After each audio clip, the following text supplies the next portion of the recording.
I was wondering if you'd be here, Ed. Yeah. I feel something is done better. I thought you had conflicts in Brookfield. Or like you at first I thought didn't like the change to Tuesday and Thursday.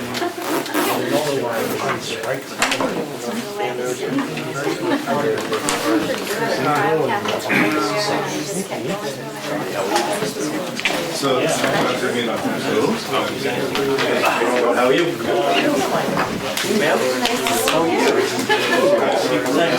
Yeah, really good.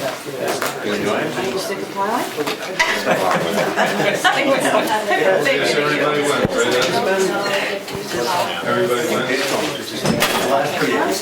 Well, I know, we were planning that. Yeah, right today. Right to the after, but Give it a I was trying to figure out this year.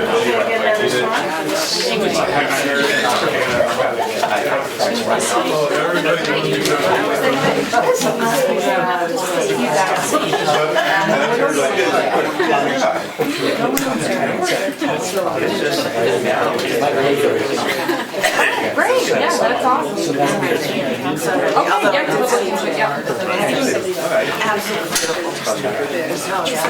I'm terrible. I go to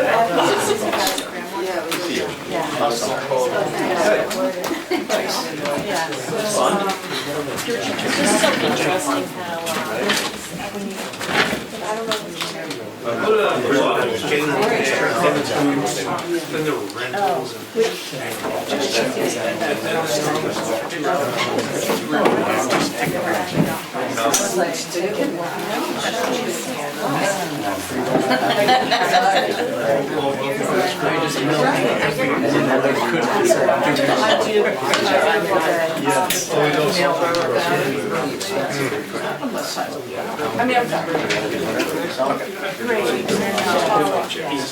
yeah, working consulting for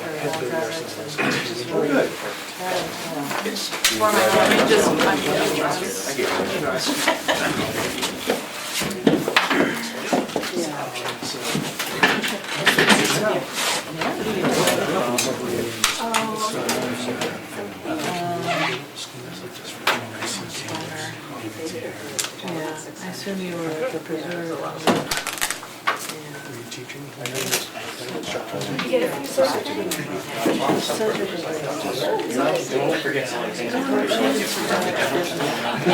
And that's it, so you just take the traffic keeper, you can put your pen right inside it. There we go. It being 5 o'clock, I call the select board meeting to order. Changes and additions to the agenda. There's a couple things in the signature file, as well as a non-public under RSA 91A:3, session 2 at the end of the meeting. I'd like to start the meeting off with making just a brief note about the Tamworth Select Board thanks the first responders for their efforts in the recent floor collapse at the wedding venue in Tamworth. We are currently awaiting the results of the investigation by our local fire department and the New Hampshire Fire Marshal's office. We hope for a speedy recovery for those injured and affected by the tragedy over the weekend. So, and moving on to public input. Is there? Yes. Good afternoon. I'm Norman Cloutier. I'm here today representing the Betty Ketchum Foundation and the Mount Washington Valley Adult Day Center.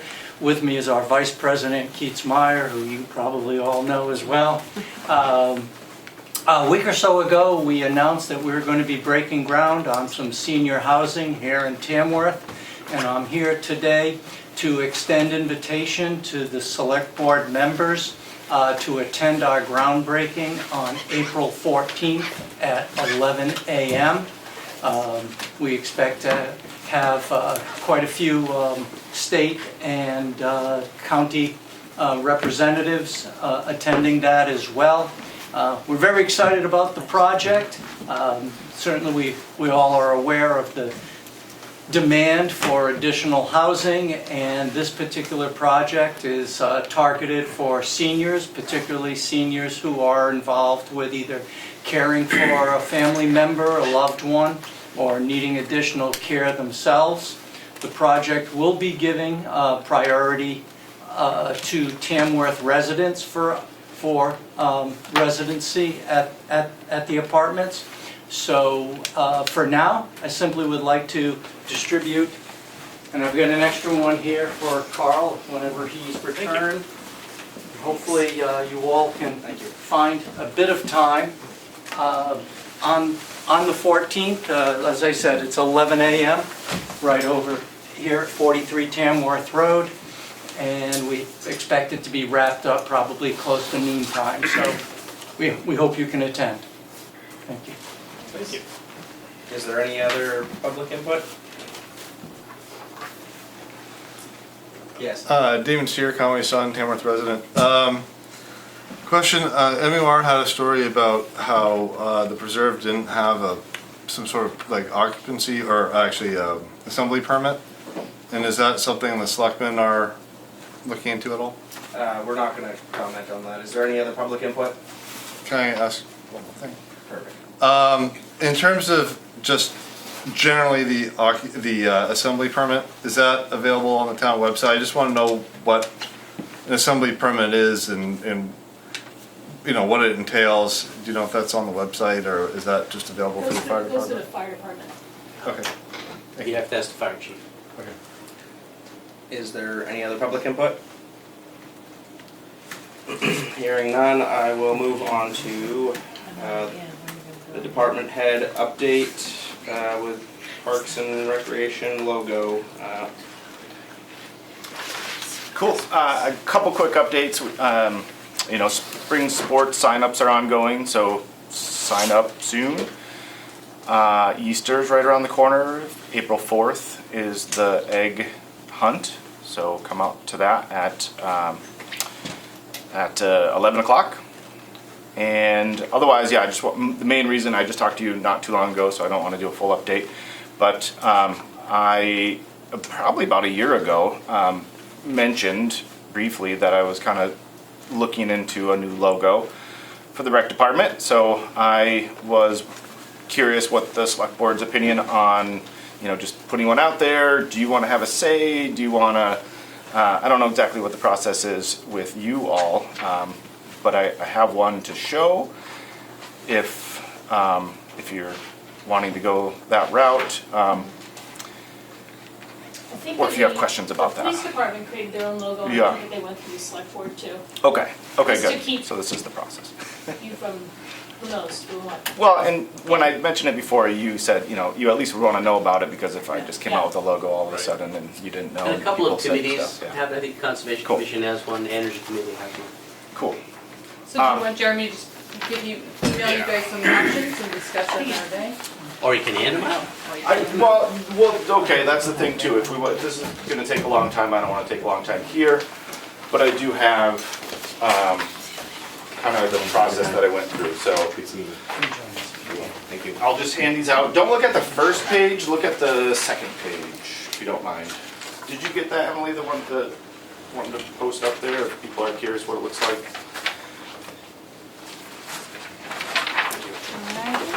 Second page. Otherwise, I can't. Hand us three and say, don't look. All right. The second page is really the main logo that I would present at this time, and there it is up there. So there's different versions of this, and they would be used for different things. That's why there's multiple of the same concept, if you will. Some you would put on a hat, some you would use as a seal, some you would use on a shirt or a vehicle shell or ever be a wrecked vehicle, you know, those kinds of things. So that's what I'm putting out there. The first sheet is the story and the process that I kind of went through to get to where I got. The first sheet has the upper left-hand corner is what we sort of currently use, which is this. I don't know if I necessarily call it a logo, but it's what's on the Facebook page and that kind of stuff, so. Nice. I like that it echoes the town seal and it's got a little action in that slanted TR. Yeah. Yeah, I have a whole story of the process, but I don't know what you all think. You know, we could also say, is it better than our other county rec departments? Right, so. It's got good colors, it looks good to me. Yeah. Alright. Take that as approval to move forward. Go forth, yeah, that was great. Yeah, you think it's good? Do we want to talk about it another time? How soon do you want it done? I mean, to me, I'm done, but I'm also okay if people have suggestions, if there wants to be a little workup, I'm okay changing things.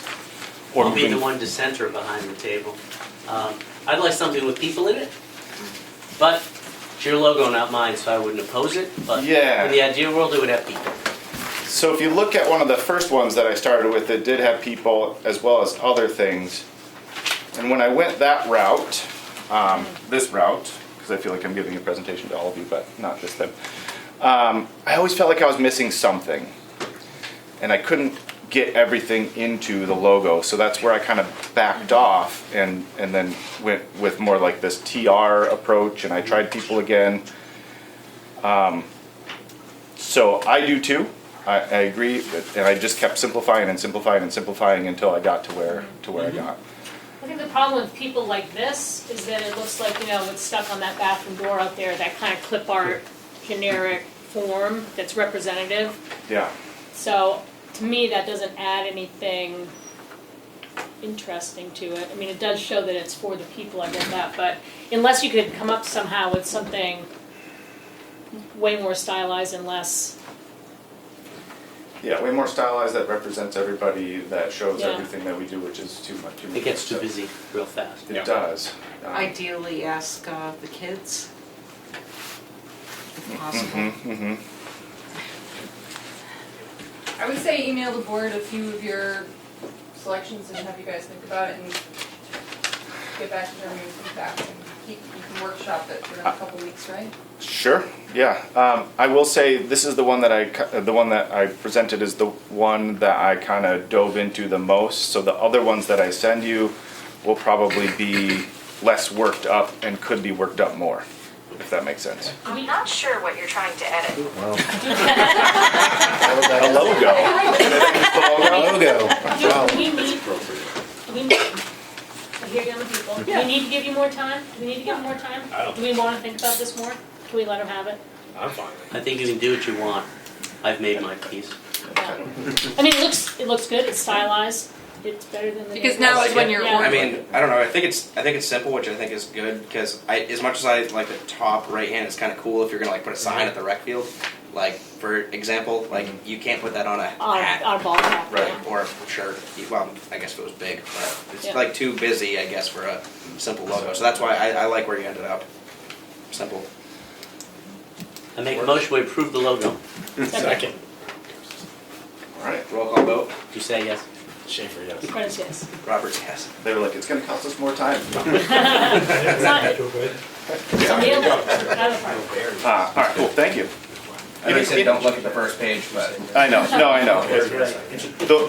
That tells the story of where it went. Yeah. But anyway, anything else you all have questions, or any other questions you have for me, or any of that stuff? Good. Anything big on the fields to get, It's wet. to clean up after winter? No No- major nothing down crazy. trees or anything? No, Okay. no, nothing crazy. It's wet right now, so don't go there at the moment. I think Rick was going to actually put cones up where we had the plowed parking for winter activities, so you couldn't go on there on that park already. So great. Thank you. Thank you. Have a good night. You too. Ned, I don't know if you're on any time constraints, but I know Carrie Ann is. Is it possible to bump up Veterans Committee on the agenda and then we can circle back? All right, so sorry. That's fine. So we're jumping ahead to the Veterans Committee charter. oh, okay. So we're gonna go over to new business with the Veterans Committee Charter. Carrie Carrie Ann. So Carrie Ann, has approached you guys with a request to expand the charter of the Veterans Committee to be more than just basically putting on the Veterans Day and Memorial Day ceremonies. That's how the committee was established, was just to organize those two events. Carrie Ann has come forward with some new ideas, but that would require just permission from you folks to do that. Change the charter, yeah. The only question I had, Carrie Ann, was, is TCNA doing any of this with their clients, do you know? I have no idea. So I would check before you go too far to see what the collaboration opportunities are. I know that there are lots of gaps where systems that are supposed to be doing this work to support veterans have fallen apart. But I would check with TCNA, at least as being a Tamworth-centric agency that does work with a lot of people to connect them to other systems, and see how you, like a new veterans committee could work symbiotically with them. Okay, and I also do have a meeting with the New Hampshire Veterans Coalition on Thursday of this week, because there are a lot of resources available for veterans in our town, and they want to make sure that we are connected and accessed, because they have not had a point of contact for over a decade per their records. So that's one thing, and then the other thing is our website does just need to be updated to be reflective of who's actually on the committee. Okay, I'll update the website. Who's on the committee? It says Shauna Peterson presently and Emily, so just transferring that into my name, and Emily's still on it. Yeah, I'm still on it. And so we'll post that people who want to serve on the veterans committee. Right now, we only have Carrie Ann, so we're seeking members. Yep. But yeah, I'll make the updates to the website. And then we just appoint them like we do with all the rest of the committees. Yeah, Yep. so if anybody's interested, contact us. All right. Great. Thanks for taking Thank that you. initiative. Moving back to the Conservation Commission,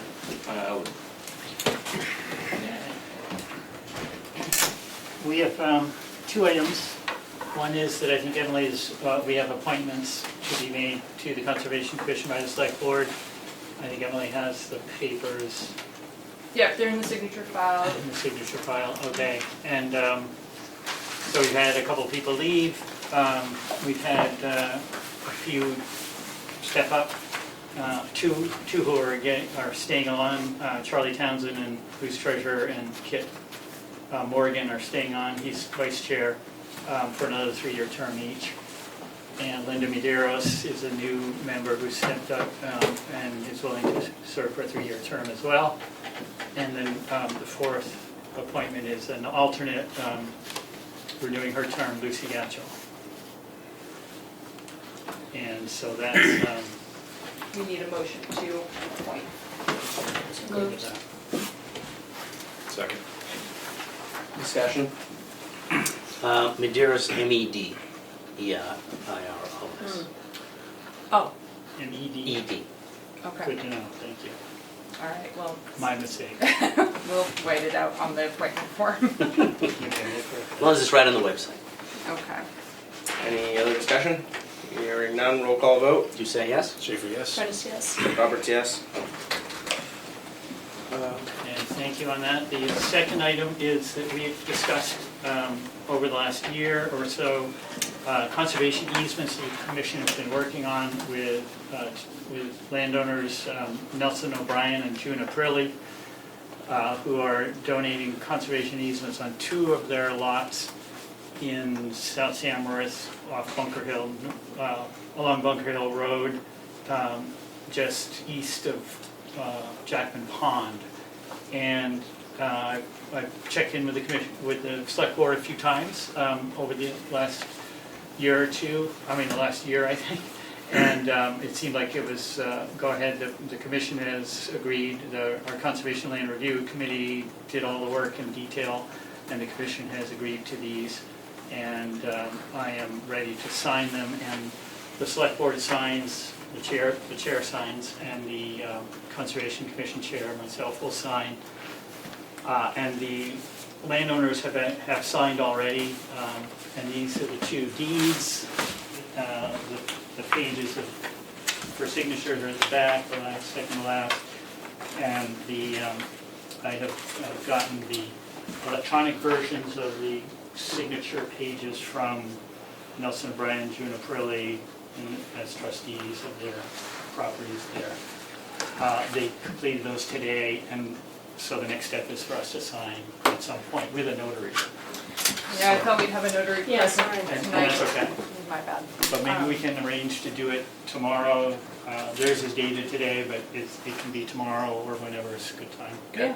I can do it tomorrow if it was in the afternoon. That'd be great, Hillary will be here. Okay. Hillary will be here, so if you want to just let me know when, and I'll come down. She's here until 4. Um, 4:30. Probably like 2 or 3 or 2 or after sometime. Sure. If possible. Whatever's good for you. Why don't you text me and I'll. Okay. Yeah. Does that work? Yeah. And you can Thank you. Okay, so I will leave these with you, or should I bring them You tomorrow? can leave them with me. They'll be around tomorrow. Yeah. So they'll be here, and Well, we'll be we- here. And yes. And we'll sign as long as the board votes to agree to it, I guess. I mean, there needs to be a vote of the board Right. to accept it, a formal acceptance of the easements. Do we need the lot numbers for it, for the vote? Is it on the easement? I don't think so. I think you can just use the last name. Okay. Yeah. I make a motion, we accept the previously discussed and agreed upon conservation easements for the June Aprilli Nelson O'Brien lots off Bunker Hill Road. Any discussion? Hearing none, roll call vote. Do you say yes? Schaefer, yes. Prentice, yes. Roberts, yes. 4 yes, 0 no, and one more. Is that it, I guess? Forest management. You wanted to talk about the forest management plan? I'll bring it up briefly, because I know your time's precious. There's a lot at the corner of Hall Hill Road and Cleveland Hill Road, which the town owns. It has some historic items on it, perhaps, kitty corner from Ordnance Rock. And it has not had much management over the years, and the Conservation Commission, every now and then we sort of talk about, well, should we maybe help with managing that lot as we do with some of the other town properties, but it's never really been formally ours to manage, and it comes up just in part because of the 250th anniversary. People were kind of thinking, oh, maybe there'll be something in and at that neighborhood in celebration around Ordnance Rock or whatever, and there are a couple of things maybe to look at. Plus the forest there is a big stand of very tall crowded pines, so it could be an opportunity to do some forest management there, a demonstration of good forest management. It's not very big though, so that might be hard to get somebody to be interested in doing some logging there, but it is something just to consider if that's, and I guess we're saying that we're willing to help out if that's useful. What's the size of the lot? You know, what acre I it is? think it's 3.5 2 acres, Yeah, 3 it's little. acres, something like that. 3.7. 2.7. 3.7. Yeah, Steve had brought this up before actually, and I had reached out to our town forester, Tim Nolan, who said he'd be happy to go out and grade the timber and give us an idea. It wouldn't be much, but. Yeah, it seems worth a harvest maybe and some cleanup and. Yeah. And we have one person in particular who has some archaeology background and is interested in sort of maybe cleaning up the corner near the road where there's a little less, the tree isn't in the heavy trees, and it's but it's got some monument stone or I don't know, odds and ends of stuff that's sort of half buried in the brush. I think that's where the townhouse came from. Yeah. It's probably the foundation of the townhouse. Oh, Yeah. that's cool. That's good. I'd forgotten that. Cool. Is this something we should You go wanna and talk to discuss Tim more? about? Talk to Tim? Yeah. Yeah, I think so. So we'll Yeah, I'll set up a we'll be in touch with meeting. Tim, and Yeah. then maybe he can come to our meeting, or we'll meet with him. Yeah, we'll come up with a plan. I mean, it's a great idea to have something for the anniversary, Yeah, it's kind you of know? I don't know who came up with that idea, but maybe. Yeah. You guys been busy. You can imagine moving that townhouse down the road. Rolling it I just down. sometimes see that. Yeah. Yeah. So, crosswalks. Thank you. Thank you. Thank you for coming in. See you then. Moving on to new business. We're moving on to the New Hampshire DOT four-way stop intersections. The Corey, I'm gonna spot your last name a little bit here. Thank you. Is that Corey? Hi. Hi. Sorry, come on in. We'll make room. I guess. Yeah, do you want me to just, I can share my screen so people on Zoom can see and just go through it that way? Okay. Because she's a pro, I'm not sharing the screen. Is it this? PDF, so we'll make it work. Does that work? Yeah. Okay, you wanna just yell at me when it's time to click the slide? Yeah, I mean, if it's easier, I can just. Oh, sure, yeah, do that. You're driving. All right, appreciate it. So my name is Corey Spetalunas. I'm the project manager in our safety office at the New Hampshire Department of Transportation. And we're here to talk about some all-way stop control at a couple intersections in Tamworth here.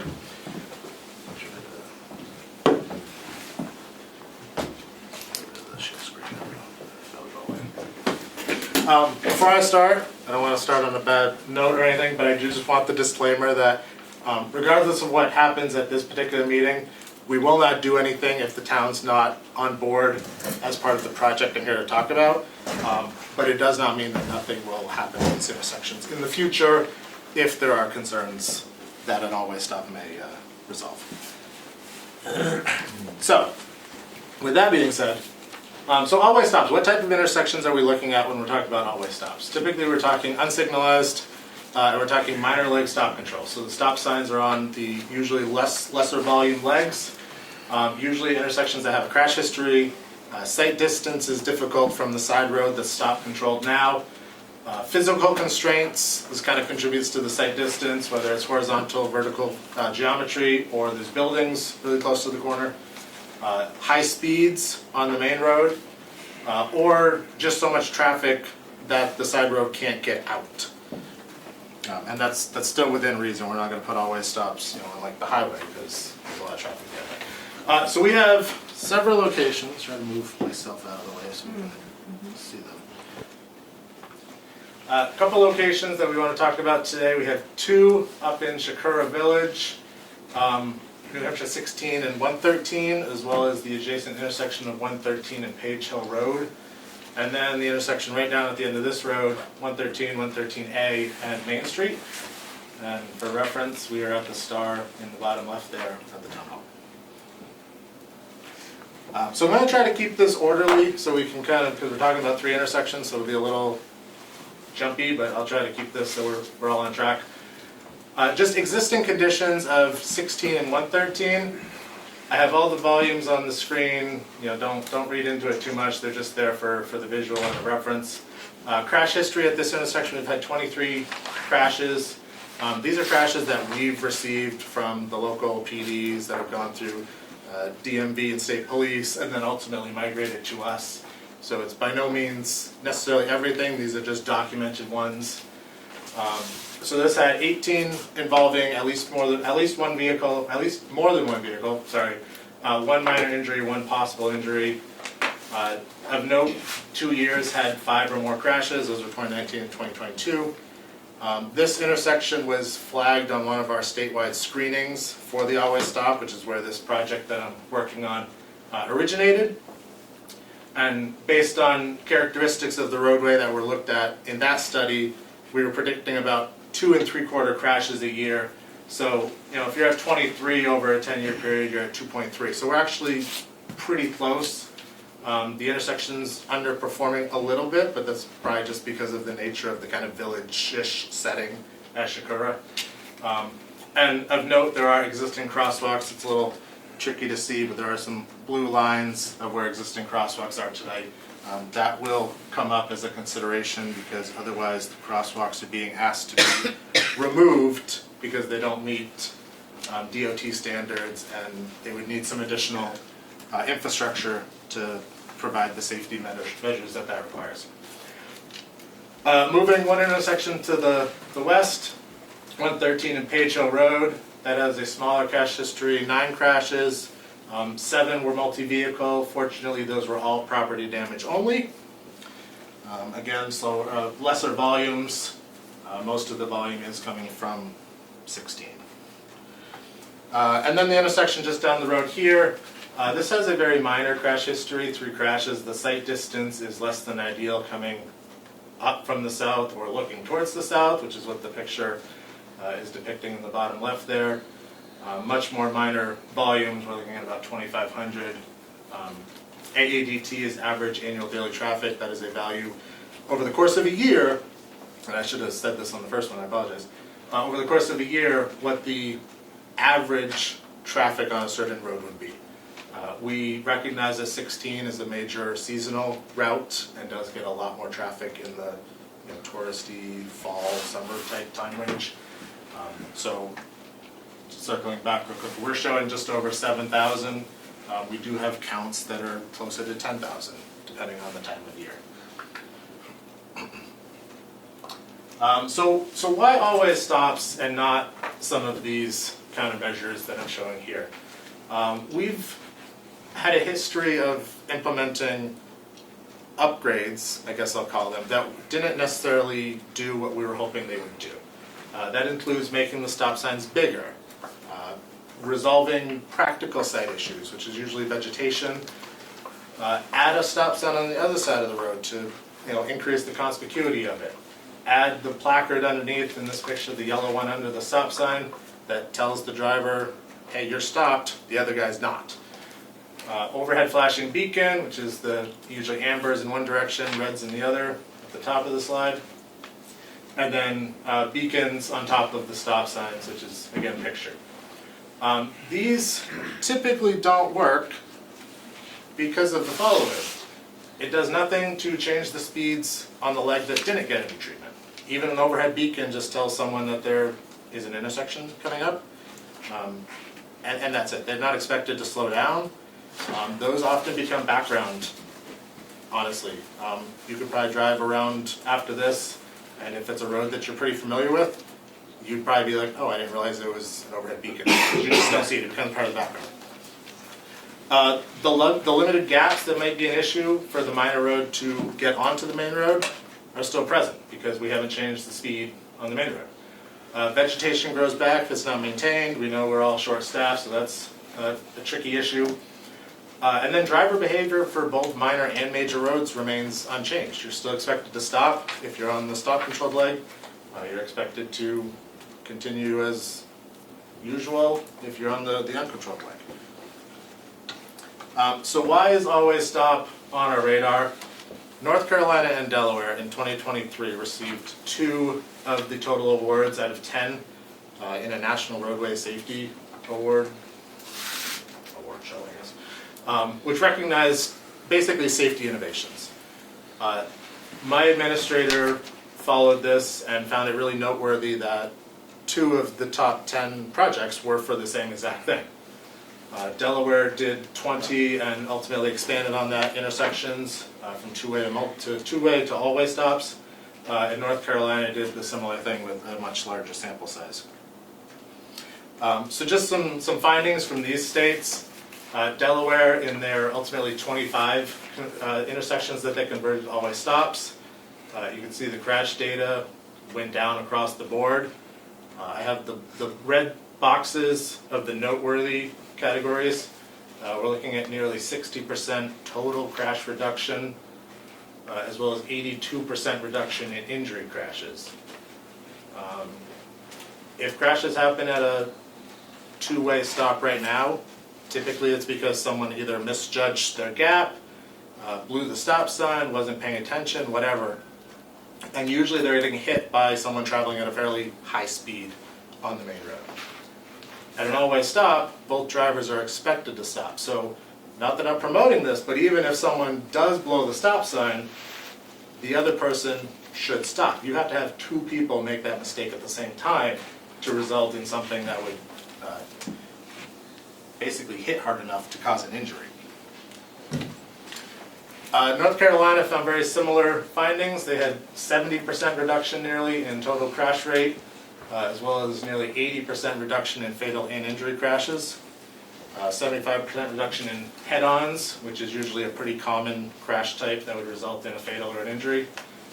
Benefits for this, they were very low cost. They estimated about $20,000 per intersection. Benefit cost is a safety metric that we use to essentially make sure that it's worth the money to spend. Make sure that the money is worth to spend, meaning that we get at least a one-to-one bang for our buck. So whatever money we put into it is offset by the money that's saved by people not getting injured. Crash, it's an interesting system because crashes are basically equitable to dollars, depending on what the severity is. A fatal is going to be a lot more than a property damage, and there's a lot of factors that go into that, but the bottom line is that these are very, very cost effective for what they do. Side note, this would be entirely DOT funded. There would be no expectation of money from Tamworth as part of this. The most notable benefit they found was that you can install always stops on primary routes and not violate driver expectations or create safety concerns on the main road. So speaking of like New Hampshire 16 and 13 in particular, you could put one there and drivers on 16, it doesn't violate the driver behavior that they expect to have coming into that intersection. So this all relates back to the MUTCD, the Manual on Uniform Traffic Control Devices. There is an updated version, I should update that picture. So this has several criteria that we look at when we're evaluating always stop control. Traffic volumes are one of them. Modes of transportation in the area, bikes, peds, how many approaches we have, how fast is traffic going, sight distance, and crash experience. I'm not going to read through this whole thing. The notable one is the green box there. 5 or more reported crashes in a 12-month period that are susceptible to correction by a multi-way stop installation.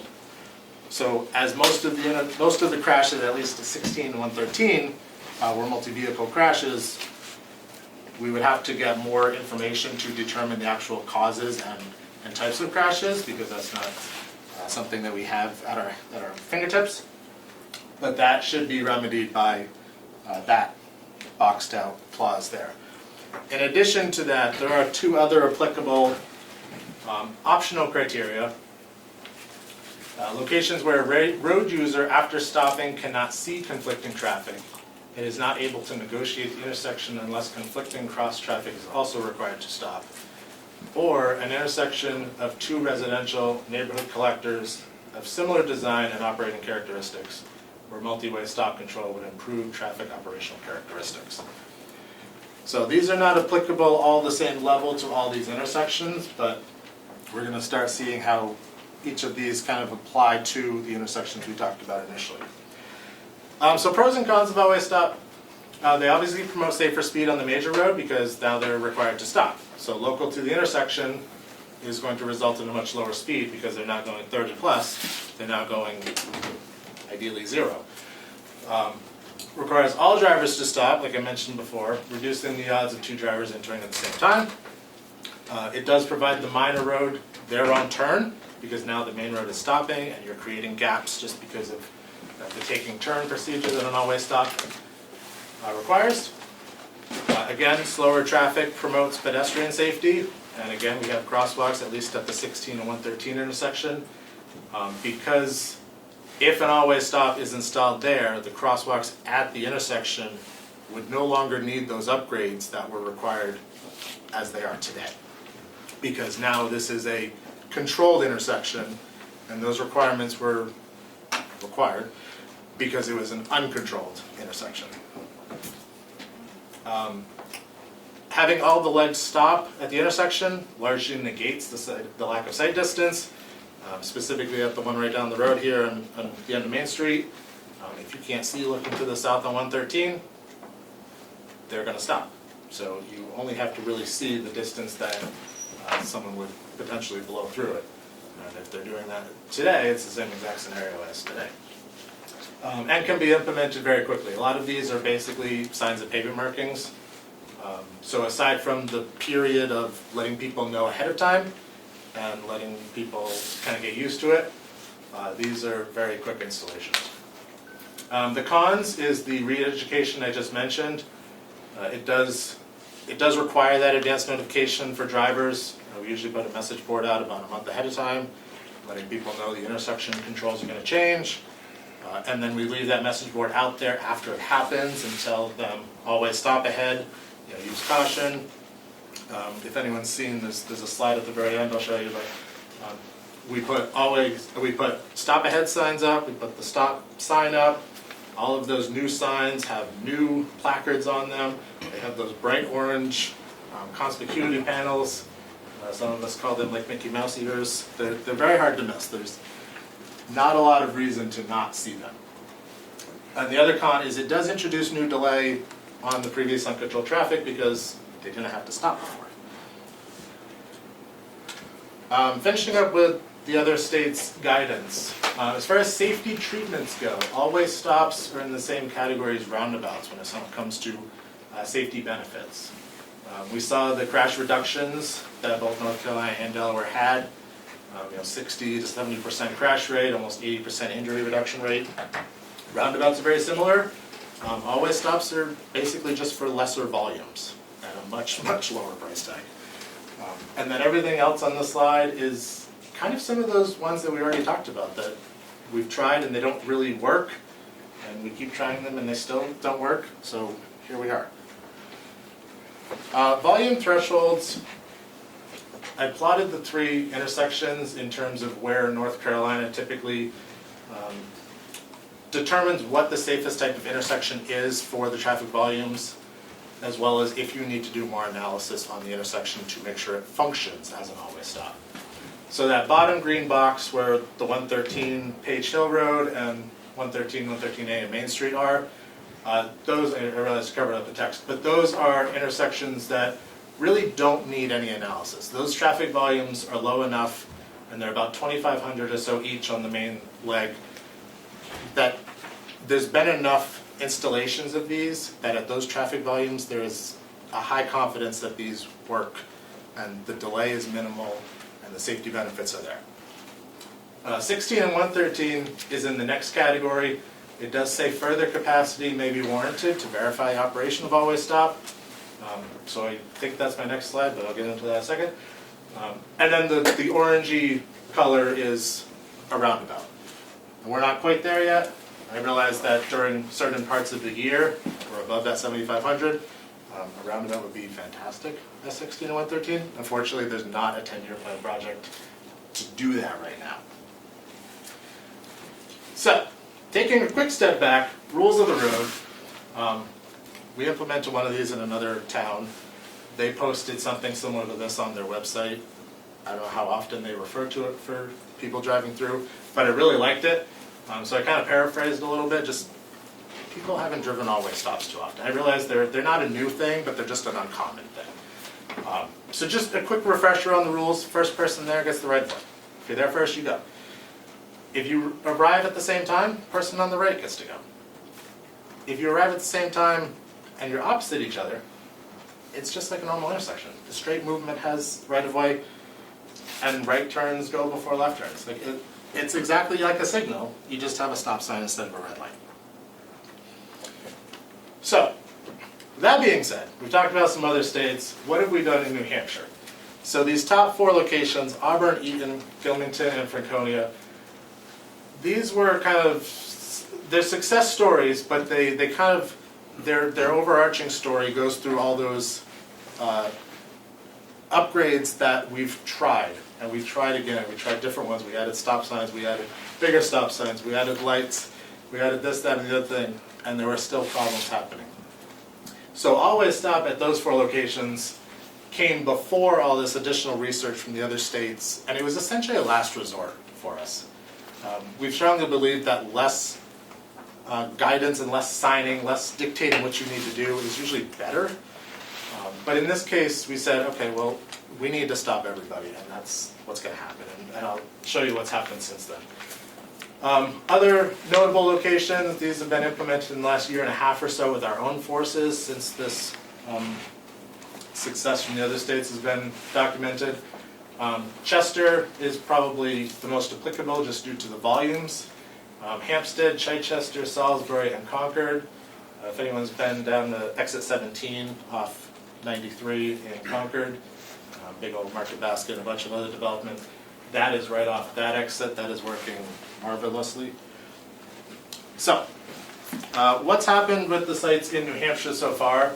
I put the volumes at the top to kind of bring it back to what we're talking about. Keeping in mind that the volumes on the 113A Main Street and 113 and Page Hill are about 2,500 or so on the maximum leg. New Hampshire 16 goes up to about 7,500 to even 10,000 during the right times of year. So just kind of keep those in mind as we're looking at applicable intersections. So before this was implemented as an always stop in Auburn, there were 6 crashes over 4.5 years, 1 injury, which is a minor. You can see the crash rate. This has had 8 crashes over nearly 10 years since then. So the crash rate has gone down and there have been no injuries. This is a unique one because that slip lane that's there now did actually not exist. It did exist, but it was a wide open swath before we put an always stop in. They actually built that median island to channelize traffic, and they did keep the slip lane in for the right turns, but everything else is stop controlled. Eaton, which isn't too far from here to the east, similar volumes, a little lesser than what we just looked at. Again, they had 6 crashes over 4.5 years, and I realize these aren't huge crash amounts. Some of these always stops are more like driver expectation type deal, unique roadway geometry, sight distance issues. So a lot of these aren't necessarily crash driven, they're driven by other elements. Since we converted this one in July 2020, we have about 4.5 years of crash data for that. There have been 0 documented crashes. Gilmanton, again, last resort. This one we couldn't figure out what to do. We said, let's try and always stop. There's been 6 crashes in about 4 years of data after we implemented, compared to 26 in a slightly longer time period before that, with 9 injuries at this intersection. So the injuries have gone to 0 from that. Franconia is a tricky one because the highway is just off the map to the south, I believe, and coming from the bottom of the page going up, you actually couldn't identify this intersection because of the bridge that you have to cross. So people were frequently running the stop sign that was there. So in about 6 years of data that we had before we implemented, we had 8 crashes with 2 injuries. Since then, we've had 0s across the board. I like this slide because I'm going to get to Chester in a second. Chester has the highest volumes that we've probably implemented an always stop in the state so far. Chester has a 10-year plan to improve their intersection to either a signal or a roundabout. I think they're preferring roundabout, fortunately, but this is commentary we got before we even put the stop signs up. This was a 2-leg road. The minor legs that had the stop signs had a significant delay. I've ever been through 102 and 121 in Chester. That's where this one is. Yeah, so the top comment, you can read it for yourself, but I think I caught all the... Was that left on your phone, or? That was an email to my administrator, so it got filed into the documentation. And then the bottom one was actually a very frequent and common concern. There is a decent hill coming up to that intersection from one of the uncontrolled legs that we were going to stop. And they were very concerned that stopping traffic on this hill is going to be a very bad thing in the winter. And we got, that was basically all here. The massive hill, the massive hill, the massive hill. But at the same time, people were very concerned that the always stop was actually going to increase crashes. Speed wasn't really an issue. There's a school nearby. Like, we want people to be safe. Why are you putting in an always stop? This is going to be a bad thing. So we did all that. So you notice the volumes, we're looking at about 8,500, which is comparable to what Route 16 has. The minor is about 5, which is more than 113. In the 10 years prior to us putting an all-way stop in, we had 102 crashes at that intersection, with 24 of those being injuries. A quarter of the crashes resulted in somebody getting hurt. That is astronomical. Speaking freely, that somebody said there wasn't a problem there. A quarter of your crashes resulting in someone getting hurt, and they don't have enough crashes to do anything about it. Since then, in 1.25 years since, and this is fresh this morning, we've had 6 crashes, which is a lot in my book, but you look at the rate, and we've cut the rate down in half. So you had almost 10 and a half crashes before. We're looking at about 5 crashes a year now. 2 of those are injuries. One of them was a motorcycle. I don't know the circumstances of that, but anytime you hit a motorcycle, it's usually not a good thing. And one possible injury. The other ones were property damage only. And then testimonies afterwards, we usually reach out to the town folk afterwards. There was a big hullabaloo on their Facebook about the delays and the backups, and we heard it all. Those complaints have gone away. We haven't heard a single thing since this went in and people kind of got accustomed to it. And that's typically what happens. I don't know if it's the fear of change or the disbelief of the always stops working or what, but it's been very successful compared to what it was. So, back to Tamworth. Over in Shakura Village, we did a speed study. We have access to probe data, which usually uses like cell phone data to determine how fast cars are going on average. The colors we're looking at are the 85th percentile, which is typically what the speed limit would be based on if we were to do an engineering study. If you guys said, hey, 16 isn't posted high enough, that never happens, but let's raise it. We would say, okay, let's do a speed study and see if it justifies. So this is what we look at, the 85th percentile. So you can see coming from the bottom of the page, heading north, that green line, they were going about 46 miles an hour. This is all within a 30-mile-an-hour zone. All the down postings have happened. This is 30 on every approach through here. They're going about 46 just south of the intersection. Still going at a healthy clip, 40 to 45 coming into it, and they're maintaining that speed going up beyond the intersection. You do see slower speeds over on the Page Hill Road side, just because of the geometry,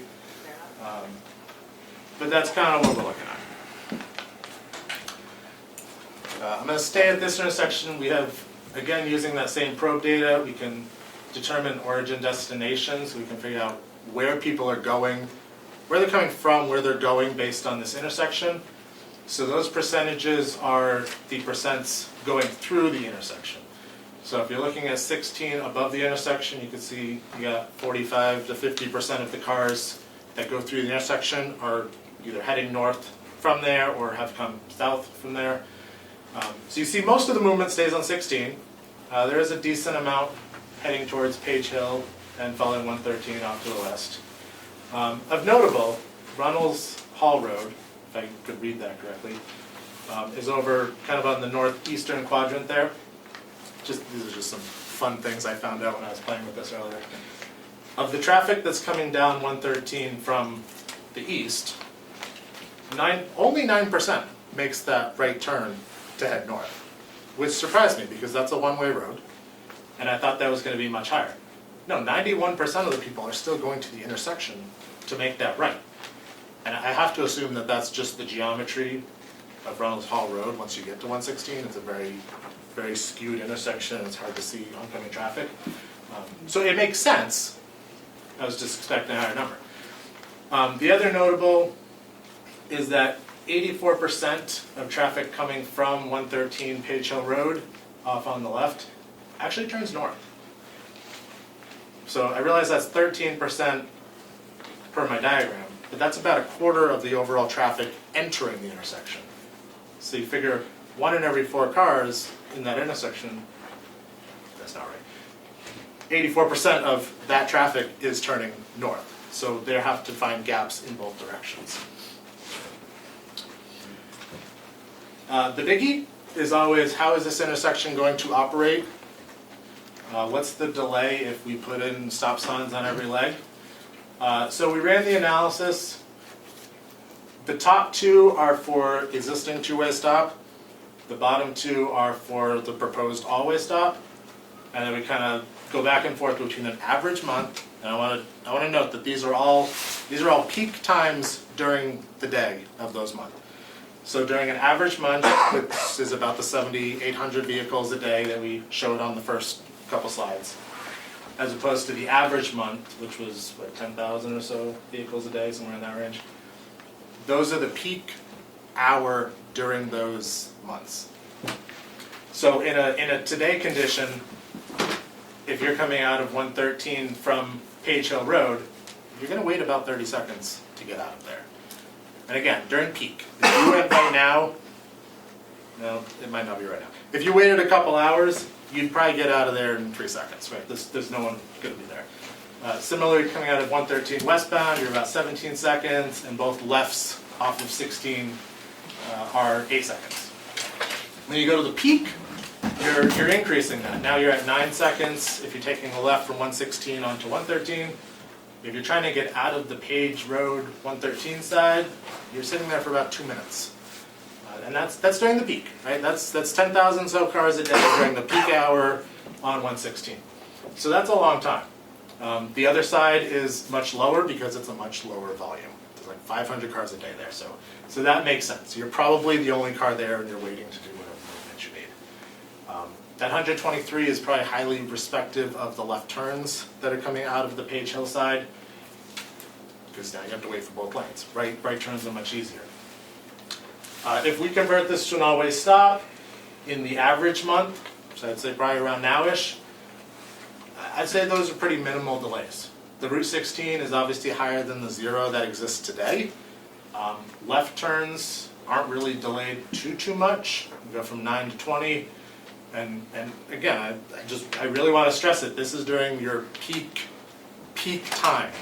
This is when all the traffic's out there, like 5 p.m. commuter or tourist, whatever the highest hour was that we had in our traffic count data nearby. That's what we used. If the all-way stop goes in during the peak month, it is about a minute. The traffic will back up during that very peak condition to about the post office. It's about 300 feet. 60 seconds seems like a lot, but again, it's for 15 minutes, 20 minutes of the day. The rest of it, you're going to be second or third in line, you're going to be going in 10 seconds. 16 northbound really doesn't change a whole lot, because most of the traffic, as we showed, is coming from the north. The 13 legs actually improve significantly, because now you're stopping the traffic on 16, so they get out much faster. Those on the westbound side, or western side rather, eastern side, heading westbound, do get the best benefit from this just because of the lack of traffic coming out of that road. But as we're looking at, I'm happy to come back to that. I don't want to dwell on that one too much. So moving to the 113 Page Hill Road. This one has a whole bunch of numbers, so I apologize. But most of the traffic coming from 116 is using the 16 and 113 intersection. We have about 95, 96% depending on directional going that way. I did think it was interesting for traffic heading this way towards us, 65% of them would actually take a right to go on 113, whereas only 35 would go across and go up Page Hill Road. And I know the traffic on Page Hill Road has been a concern. I know there's been more development up there. Speed limit is down. Speed limit 25 got on dropped? Page Hill. Is that helping? Not based on the scene you just showed where it was 40 miles an Well, hour coming down. Yeah, right. And we find that often, is even though you change the number on the sign, unless you have like enforcement or something to back it up, they're going to drive what they're comfortable. If they've been driving 40 and there's nothing to stop them, they're going to keep driving 40. But some people will. Some people will abide to it. And it was interesting flipping the other way, so vehicles coming towards 16, 67% are actually coming Page Hill Road. So you kind of flipped the trips depending on what direction you're going. Also interesting, Shakora Road, which is the one with the 4% in the bottom left there. I found it was interesting, if you were coming on 113 to what's a stop today, 65% of those vehicles would just continue straight because they're all going south. They'd go to Shakura and hook onto 16 below the 113 intersection. But only 38% of the vehicles coming down Page Hill would make that. And I have to imagine that's because it's not stop controlled, and it's just easier to just keep going to 16. So I don't know if that would affect Shakura Road too much if that leg became stop controlled, but just given what's happened on the other leg, with only the 9% that have made that movement, I feel like a lot of people would still go to the always stop because now you have a guaranteed gap waiting for you. What else was interesting is that 46% of all the trips heading north utilized Shakura Road. So that means coming up 16, heading north, they would turn left to go onto Shakura Road to go wherever they were going. Whereas 50% actually used the left turn at the intersection of 113. I thought that was lower than I was expecting, and maybe it just depends on what gaps in traffic are available at the time, but random tidbit. So 113, 113A Main Street, speeds are the same scale, same 85th percentile that we referenced before. Below the intersection to the south, coming into the intersection, you can see speeds are 45, slightly over. And again, we're posted 30.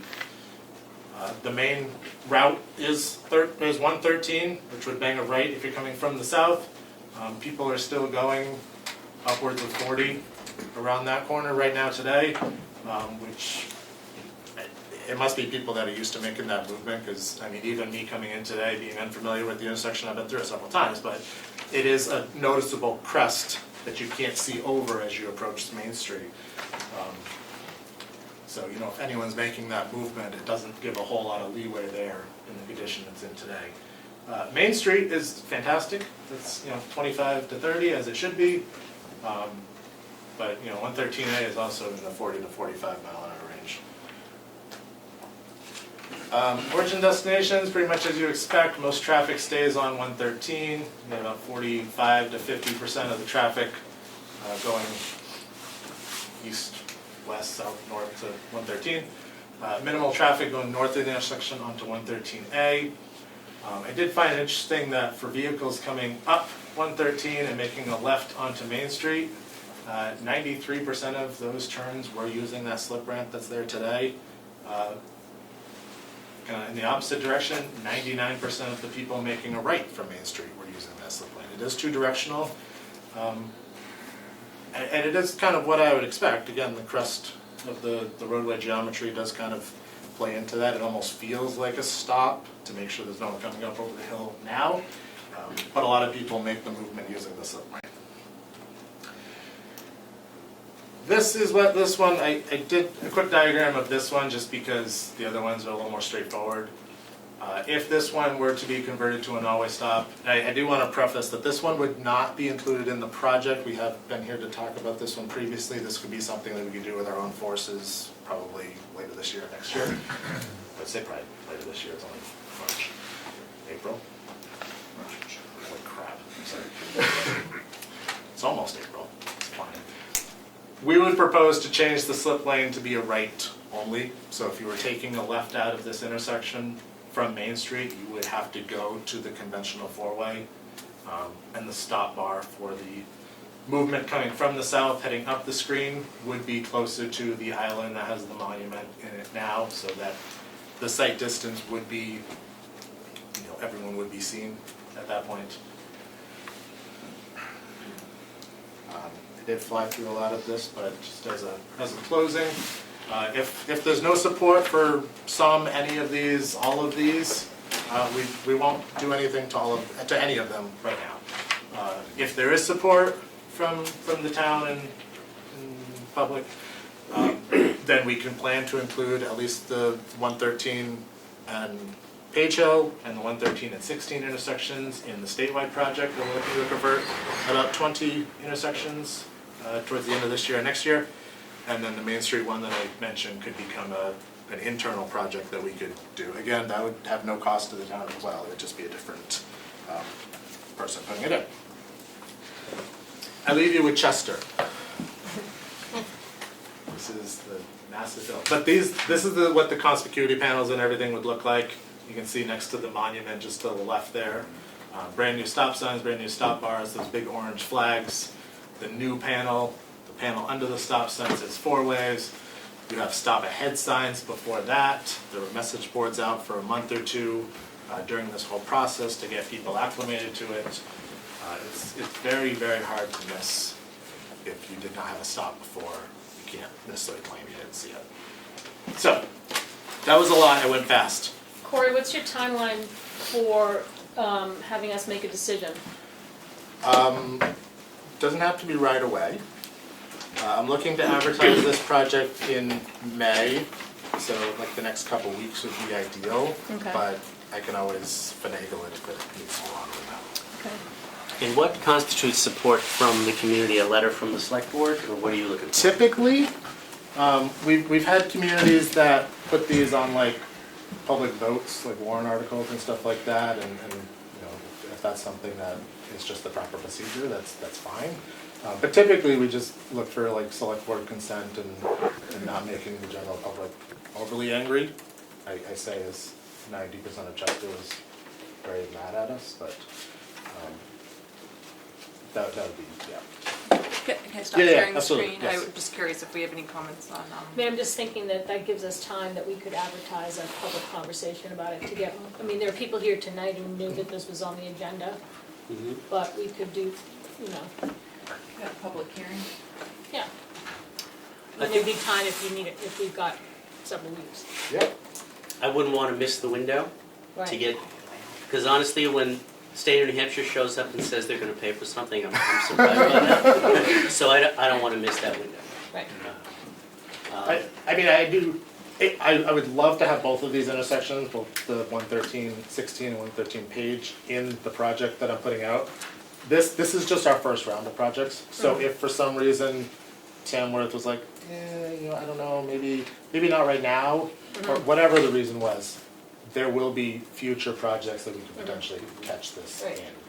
So, I mean, we've been talking about this every year since I've been on the board, and just to point out a few things, the roundabout, Bill Lambert came and talked to us about a bunch about that when he was Yep. doing engineering, and it's a non-starter question because of the geography, the hill, the river, the ravine, the bridge, Yeah. and the buildings At that 16.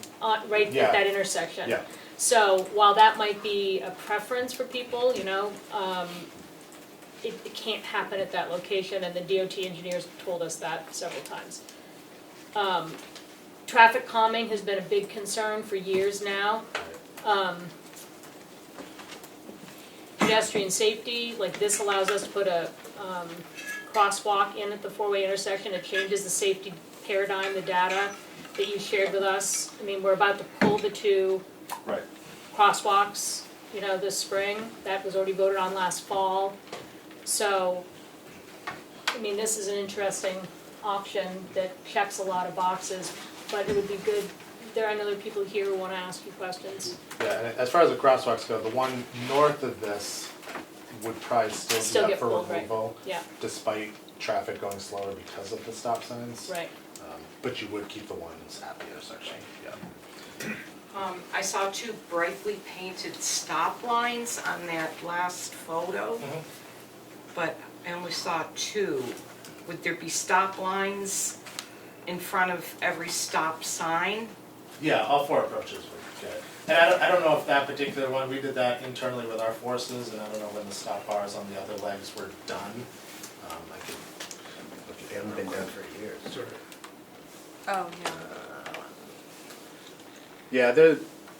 Yeah, it's there, it's just under the car, at least in Well, this that I leg. see.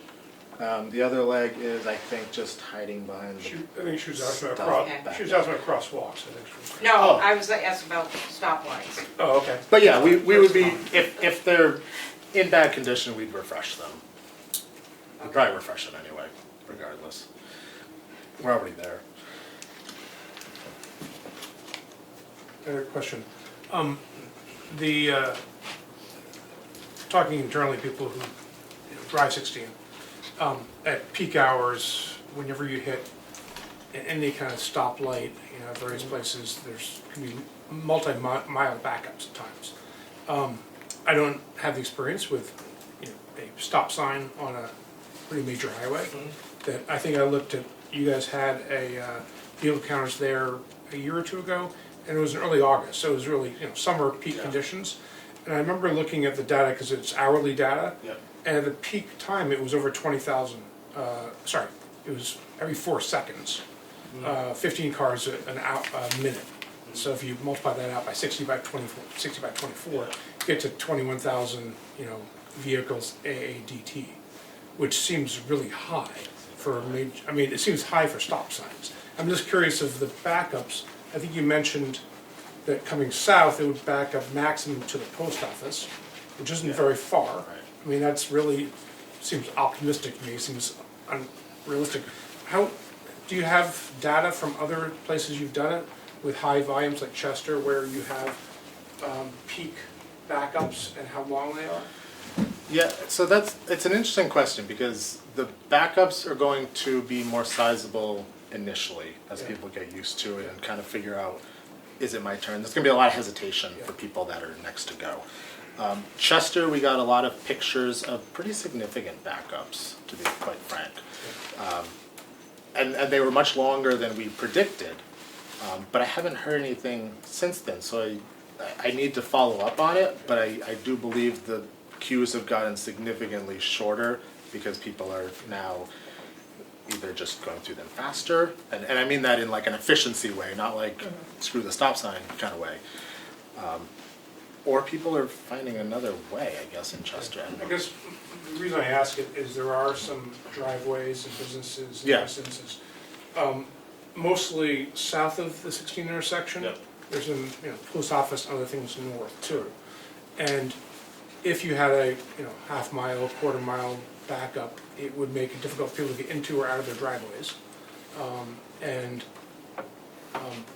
would be inconvenient. So I'm wondering if that happened, if you had regularly long backups that just was intolerable for DOT standards for the backups, what would happen after that? If the 4-way didn't work, it works safety-wise, I think it's great. Sure.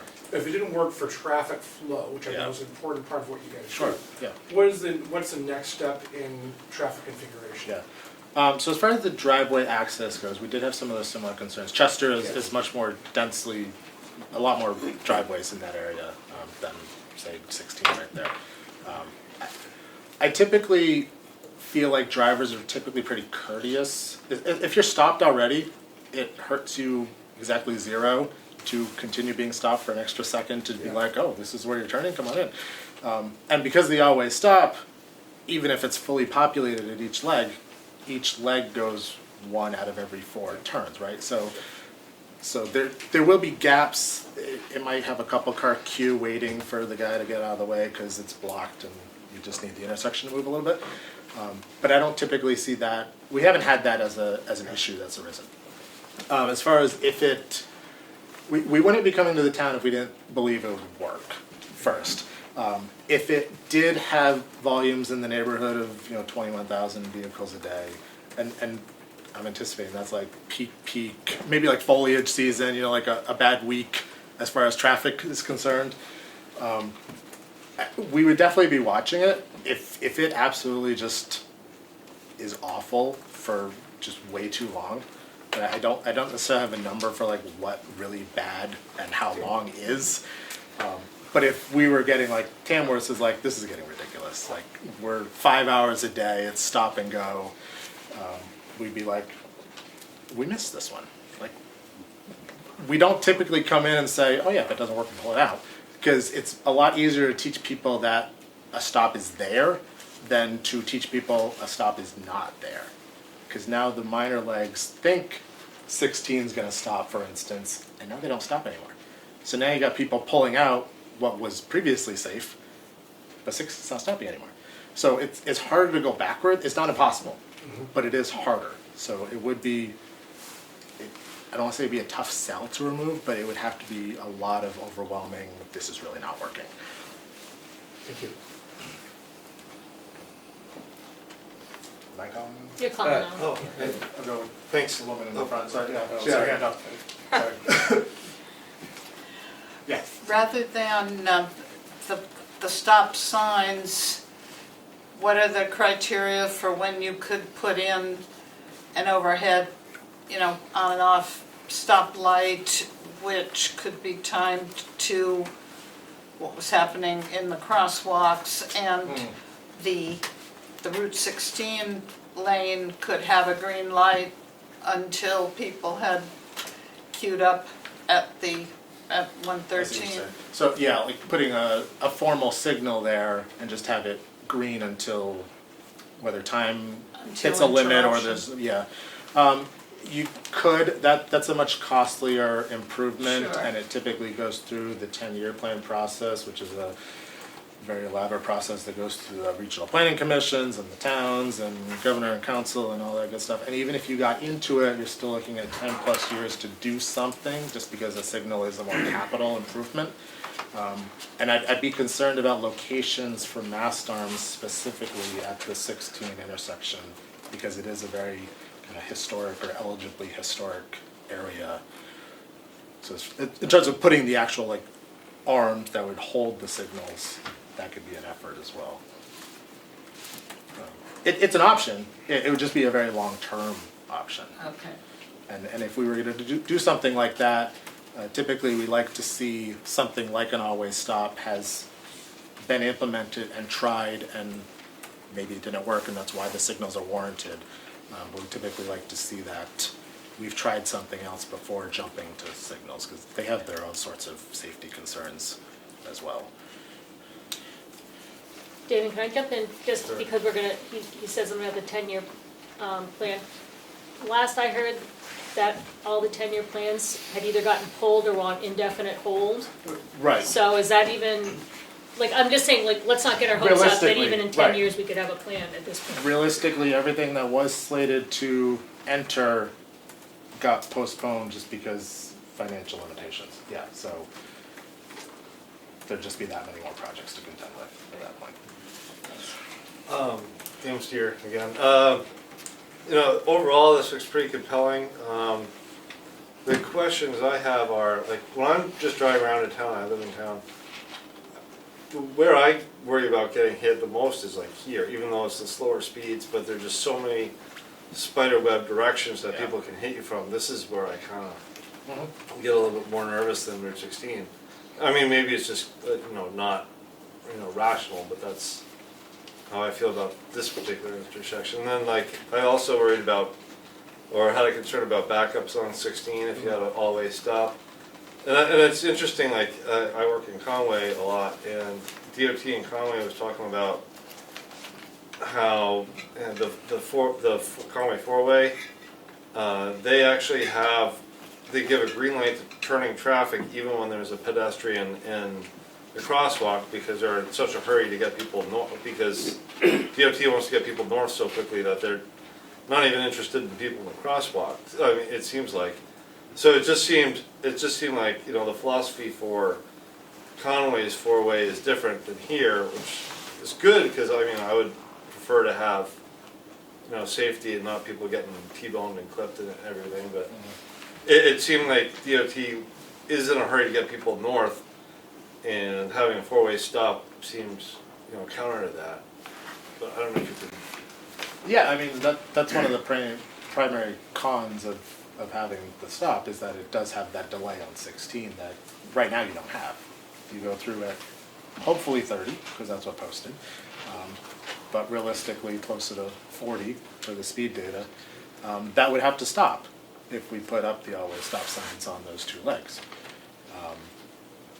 I'm not super familiar with the Conway one, so I can't really speak to that too much. I don't know if there's infrastructure for whether it's a rectangular rapid flashing beacon or anything like that would alert the traffic to someone at the stop at the crosswalk, or Flashing something, but there's, it's 15153 Pleasant, or Washington Street.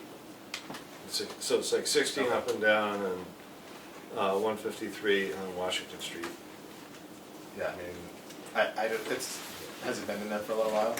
Uh, I always know. Okay. There was just talk about the stoplights at the Conway. Oh, the stoplight, okay. Yeah, it was just, they give a few seconds for the person to cross, and then they start turning traffic through the crosswalk. Yeah, that's a leading pedestrian interval. Yeah. That's supposed to get the person out there to be able to visually be identified by a driver before the light turns green. In theory, it's a safety benefit. In practice, people might not be paying attention, and now you have a pedestrian in the middle of the road. Right, So people get. I see the concern Yeah. 100% there, yeah. And the town of Conway is told, well, DOT just wants to get people north, and they don't want people waiting, they don't want drivers waiting for grandma across the street, Yeah. so she's just gonna have to hurry. Yeah, that's to try to overlap the phases a little bit. And I think Yeah. that sounds like it's been less successful than it's, Yeah, there were complaints. yeah, that makes sense. I think it'd be good for us to keep our conversation here at Tamworth. And, Yes. No, I'm just trying Yeah. to do for comparison. I think in my mind, the intersection here downtown is a different deal because we've Yes. talked about it before. And I'm just curious if my impression was, and I could be wrong, is that the board was generally supportive of making that a four-way stop. So if that's true, I think we could show our support to DOT sooner, because I agree Chicora is a bigger deal. This is new for Yeah. people. I think the only, That Well, wasn't part of the same. yeah, the only problem is that when we had the presentation before, we were talking about this intersection, there were different variables at play. One was, do we move Veterans Memorial over so that it's just a squared off 90-degree T? I'm just talking about what he presented. I know, but I'm just saying, I don't think we have agreement to make that decision tonight. And I'm asking your opinion right now. Do you like what he just showed? No. I think that it's gonna be confusing having only a one-way directional in there, and when we had talked about making changes, like making that green space, having parking available so people who have, mobility issues could actually get to the Veterans Memorial, I think I think the leg is, So the you're a leg no. is the problem. You're a no. I don't need to hear anymore. You're a no. How about you? I say yes with all the four-way stops. Good morning. Steve? Yeah, I'm on the same. Including Chicora? We're just talking about right here. That's all we're talking about. I have a question though for you. If Yeah. if we said, hey, we like your plan, but we want to make this little tweak, Oh, absolutely. Yeah. okay. Yeah, like, I remember, I think I was at the previous one that Yeah. Bill Labor was talking about, this one.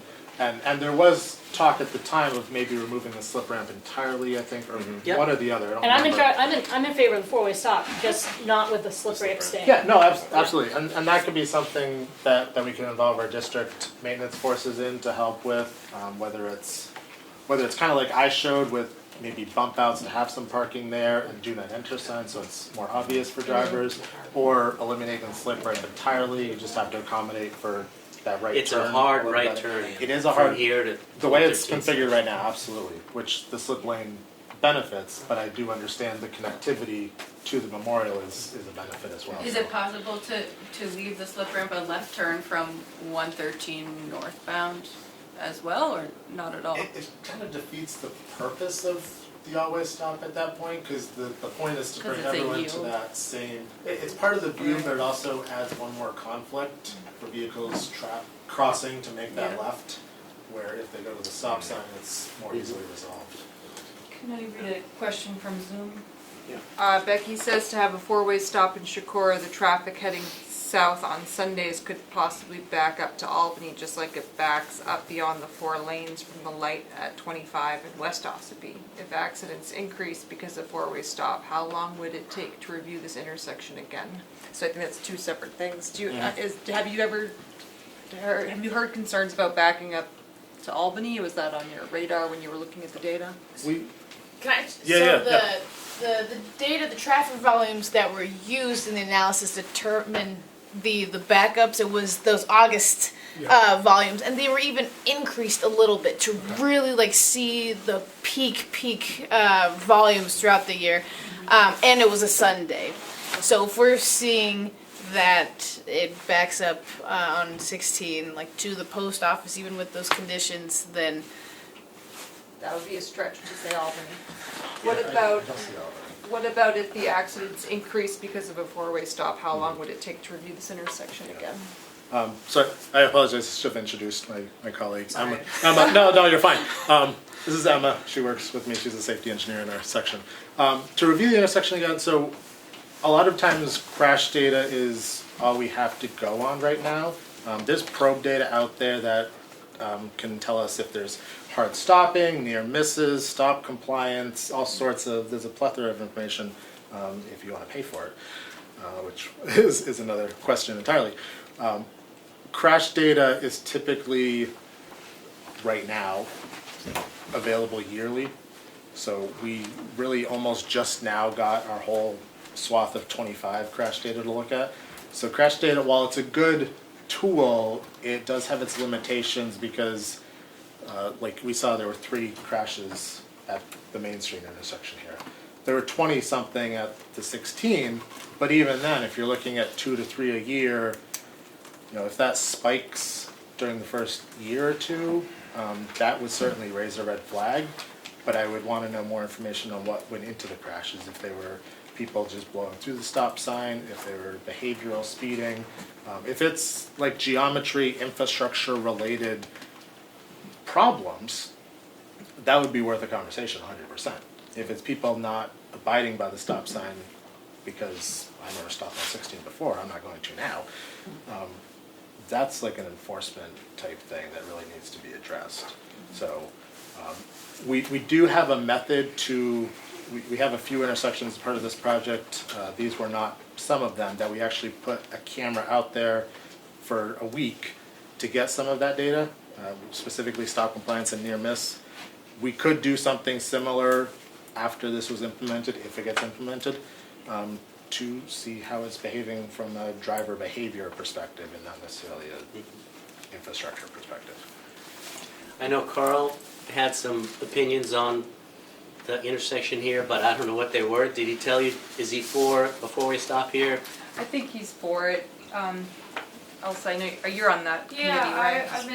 I've been with Carl having a few meetings about this new village traffic safety committee, and we've talked a lot about speed and pedestrian safety in the village, mostly thinking that a stop at the four-way was something too far away on the horizon, and none of us really feeling involved in any of the previous conversations that you'd had. But certainly, yeah, he's in favor of there being a four-way there. And it was our understanding that the slip lane would need to be eliminated to have a four-way stop. And so we haven't had any conversations about pros and cons of that, thinking that we've just talked about like where to move that and who owns what land and how to navigate that, but certainly the four-way stop as being force-based. Yeah. Certainly he supports. And the other point of, I mean, we can say we're in favor of it, but there are things to consider before we just take a vote and say, yeah, go make the change, DOT, because it's part of a bigger conversation that this village traffic safety committee is looking at. And Damon brings up the point about some of the scariest driving is right here, people pulling out from 2 directions, pedestrians every which way. So, I mean, we formed that committee and charged them with looking at the village as a traffic and pedestrian ecosystem. So the four-way stop can be part of it, but for the same reason we told Carl not to go out and paint lines last fall without having a bigger vision, we need to have the whole thing kind of, so like, now that your committee knows, you can bring this back to the committee, that the four-way stop is something that can happen very quickly. So you guys can turn your gear up a little bit. Yeah, and they're The trouble separate is, being. I'm sorry, I just disagree. I don't want to sit around and wait when we've known this for over a year now. Okay, well, what I just said was then the committee should do its work so that it's a coherent thing. We don't have to go back and do again because only half of it was considered. I don't think we have to wait on that intersection because people are talking about what to do in front of this building. I don't. I think that's right in that that's a state road and these are town roads in the purposes we're talking about. And so most changes have to be divorced like that anyway. But if it makes I sense. certainly don't mind being involved in any conversations you guys want to have in the future about this, as far as improving safety, traffic calm, or anything like that. More than happy to. Despite it being a town road, it's an overarching safety issue, even if it's not, a state-funded facility. But I'd be more But this than strip, happy. this strip is maintained by DOT. Yeah, I was DOT just half the year. as soon as I half the said year. that, I was like, I don't know. Yeah. I think that would be really helpful, and I think we'll reach out to you about that. But I agree that I think there's no reason not to move forward with a four-way stop at that point now. But talk about the Do slip. you have, what's your thought on the Sure. four-way stop here? I like the four-way stop, but I do want to say that this section here is never maintained by the state. They start up past the Remick Museum, and they only do that during the summertime. They go about 1.2 miles up the road, and then we maintain it in the wintertime. I like the stops up there at the intersection. I think it's way overdue. My own feeling is, I've lived here my whole life, I cannot believe there's never been more accidents there, because, as you said, you come up that rise, and if you're pulling out of one Lancet or you're coming the other way, and even if you're going 20 miles an hour, you're gonna have a hard time stopping there. And at one point, years ago, it was brought up of moving the monument, I don't know if you remember, if anybody remembers it, moving it down to the Remick Park and lowering that to make it for the sight lines. But people didn't want to do that. So I'm in favor of the four-way stop. I think it would be good. So I guess to try to put a cherry on this intersection, we could include it as part of just our internal operations and I'll give the select board time to come to a decision. We could implement it as I presented with the intention of either removing or further modifying in the future, so it'd be like an interim condition. Or we could wait and do it all at once if that's preferable, so. I don't necessarily want to pigeon us into one lane or the other, but I would hate to put the always stop in with the way I depicted it, and then we're like, well, we did it, okay, walk away, when you guys are like, we really would like these other things done here. So I could see benefits from both sides of this, so because that one we would do internally, I'm not in a rush necessarily, but so you can have your discussion. My feeling is, I'm in favor of all the always stops, but I'm gonna contain myself and not make any motions. But I will make motion at the next meeting to send a letter to DOT supporting this being a four-way stop. But if people wanna meet and talk about it between now and the next meeting, knock yourself out. And I'd be happy to be there as part of the conversation. But I don't wanna wait on that because people are talking about parking in front of this building. That just doesn't make sense. Yes.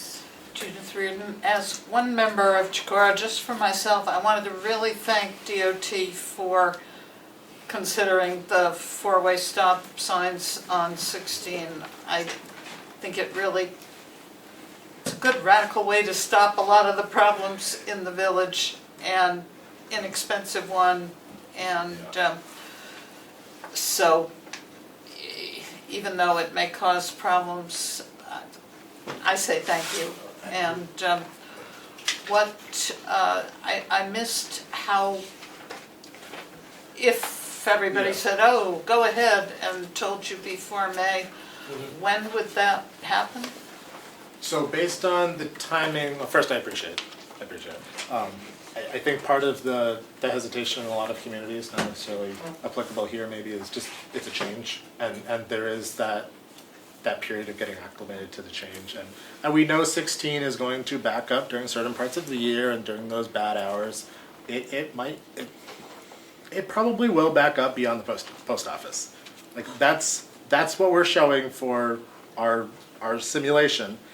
It's not always 100% accurate. If someone takes a picture the day afterwards and shows it going past the post office, I'm not going to be like, oh, that wasn't supposed to happen. But as it gets more usage and people get more comfortable to it, that delay is going to become less and less and less. And if you come through when it's not a peak, you're going to be in and out, in 5 seconds longer than it would take you today.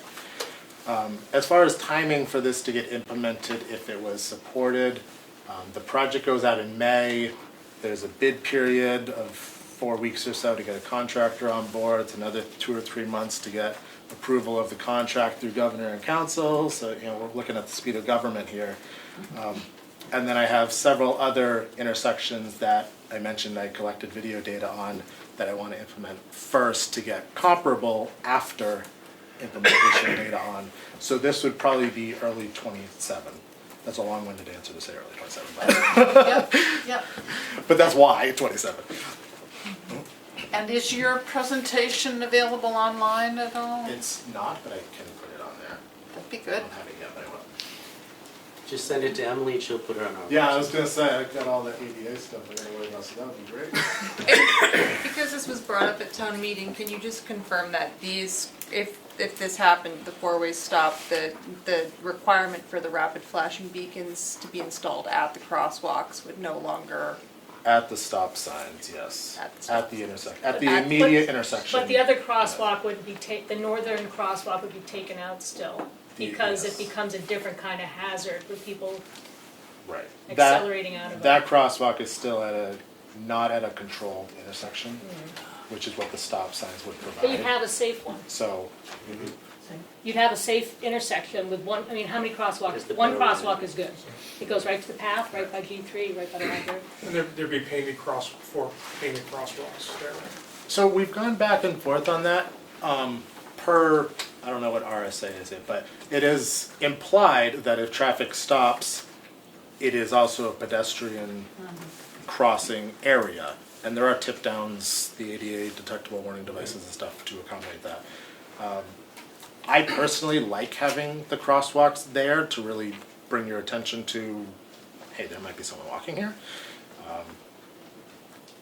So I'm trying to make that push, but we haven't done that everywhere. I'm just thinking if the pedestrians are used to crossing by the post office, as a way to tell them, even if you take those stripes out, where they should cross.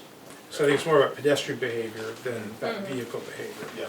Yeah. Have there been any four-way stops or stop signs put into any other sections of Route 16 at the kind of peak traffic volumes? I'm just curious. I don't I think know. so. I mean, I really appreciate the data, the analysis. I was curious of like the real world, and you mentioned Chester had pretty long backups. Yeah. Perhaps not the complaint, so it didn't trigger perhaps the concern. But I'm just curious if 16 or kind of major north-south highways like this, or that have 60, 70 mile an hour sections of it, suddenly have a stop Right, sign, right. stop light, stop. Even in a 30 mile an hour zone, it'll surprise a lot of drivers. So I don't think there's any other always stops on 16 that I'm aware of. This particular intersection is unique because it kind of already has traffic calming elements that were previously done over the last decade or so. So traffic does naturally slow down. They're still speeding, but it's 50 on either side of this. I would not propose a 50 mile an hour zone to get an all-way stop. That is definitely one of the considerations. But because this is a 30 and 113 does cross and has a decent volume in proportion to 116, or 16 rather, it did seem like a pretty favorable intersection to have always stop at. you have a question behind you. Yes, sir.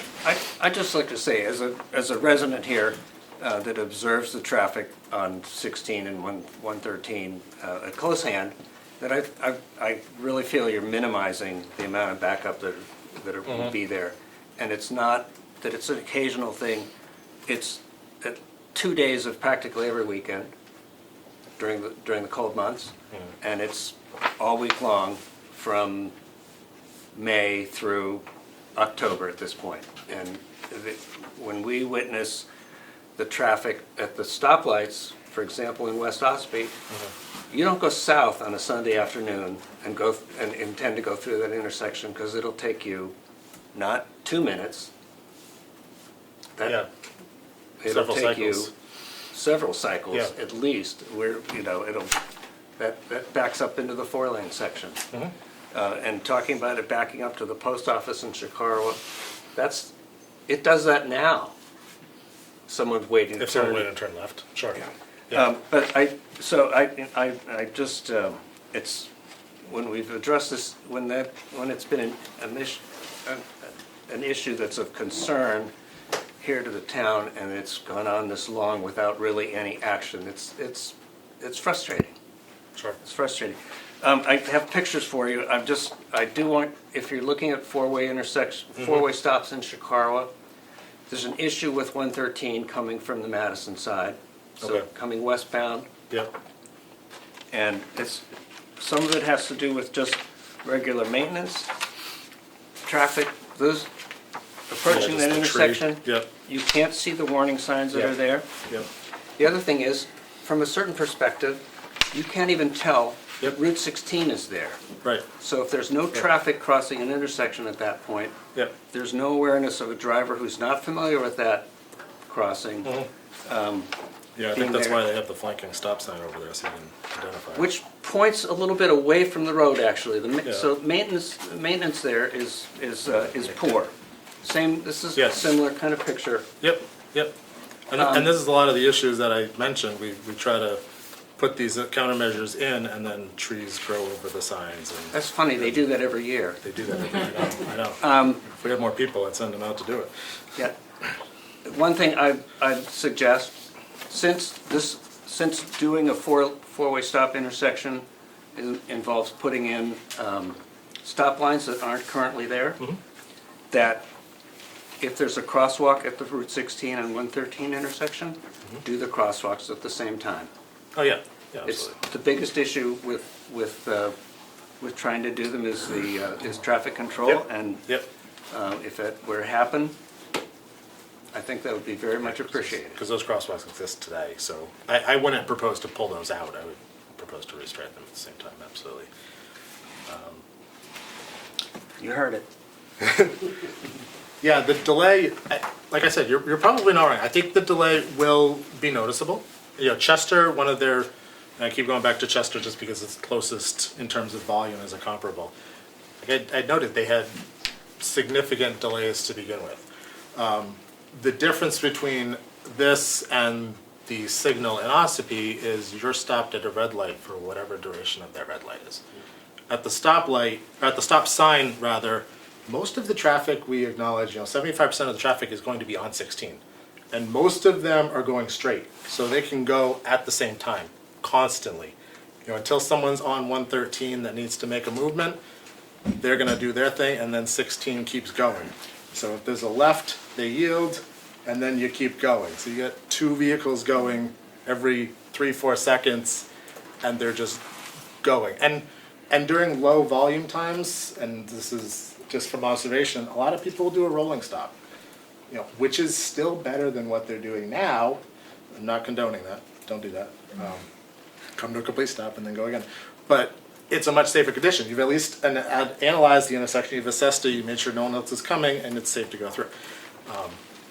But at the red light, you're stuck there until your light turns green, and everybody in front of you has moved. And you have to do that through your site. I go through a signal when I leave work at the wrong time that I'm there for 3 cycles, and it's like 5 minutes of just like, this has to be better. There has to be a better way to do this.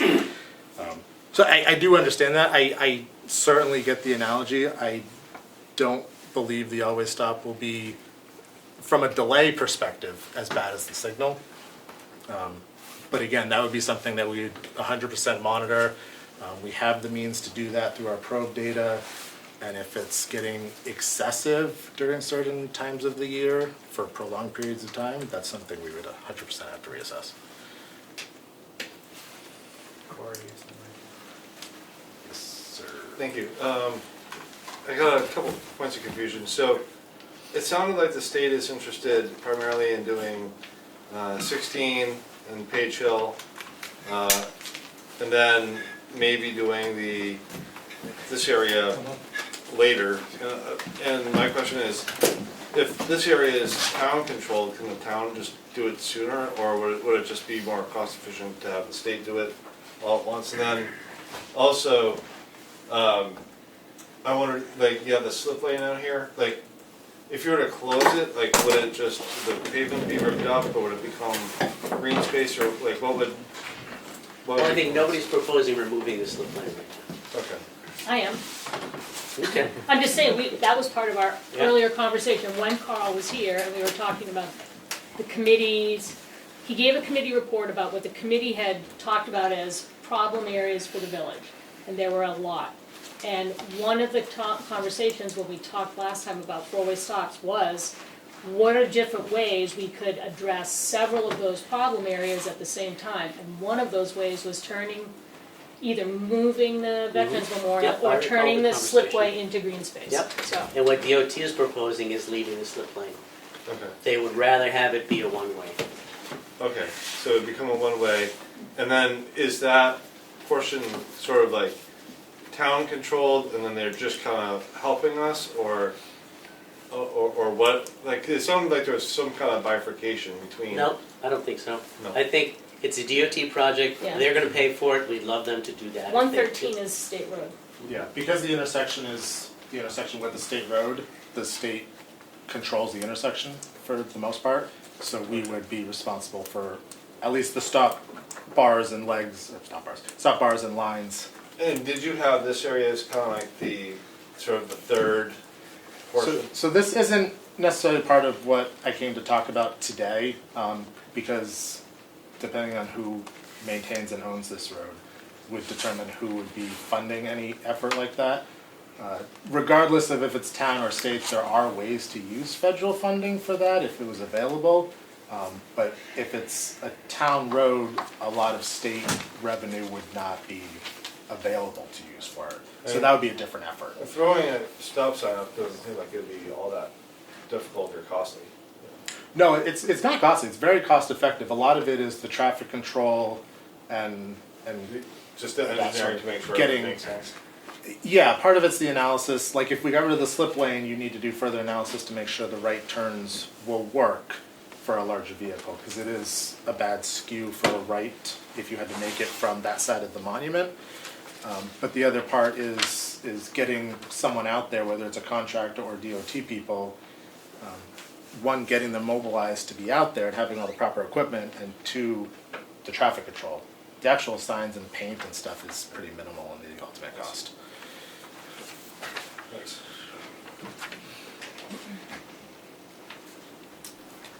We appreciate you coming. Yeah. Thank you. Yeah. Thank you very much.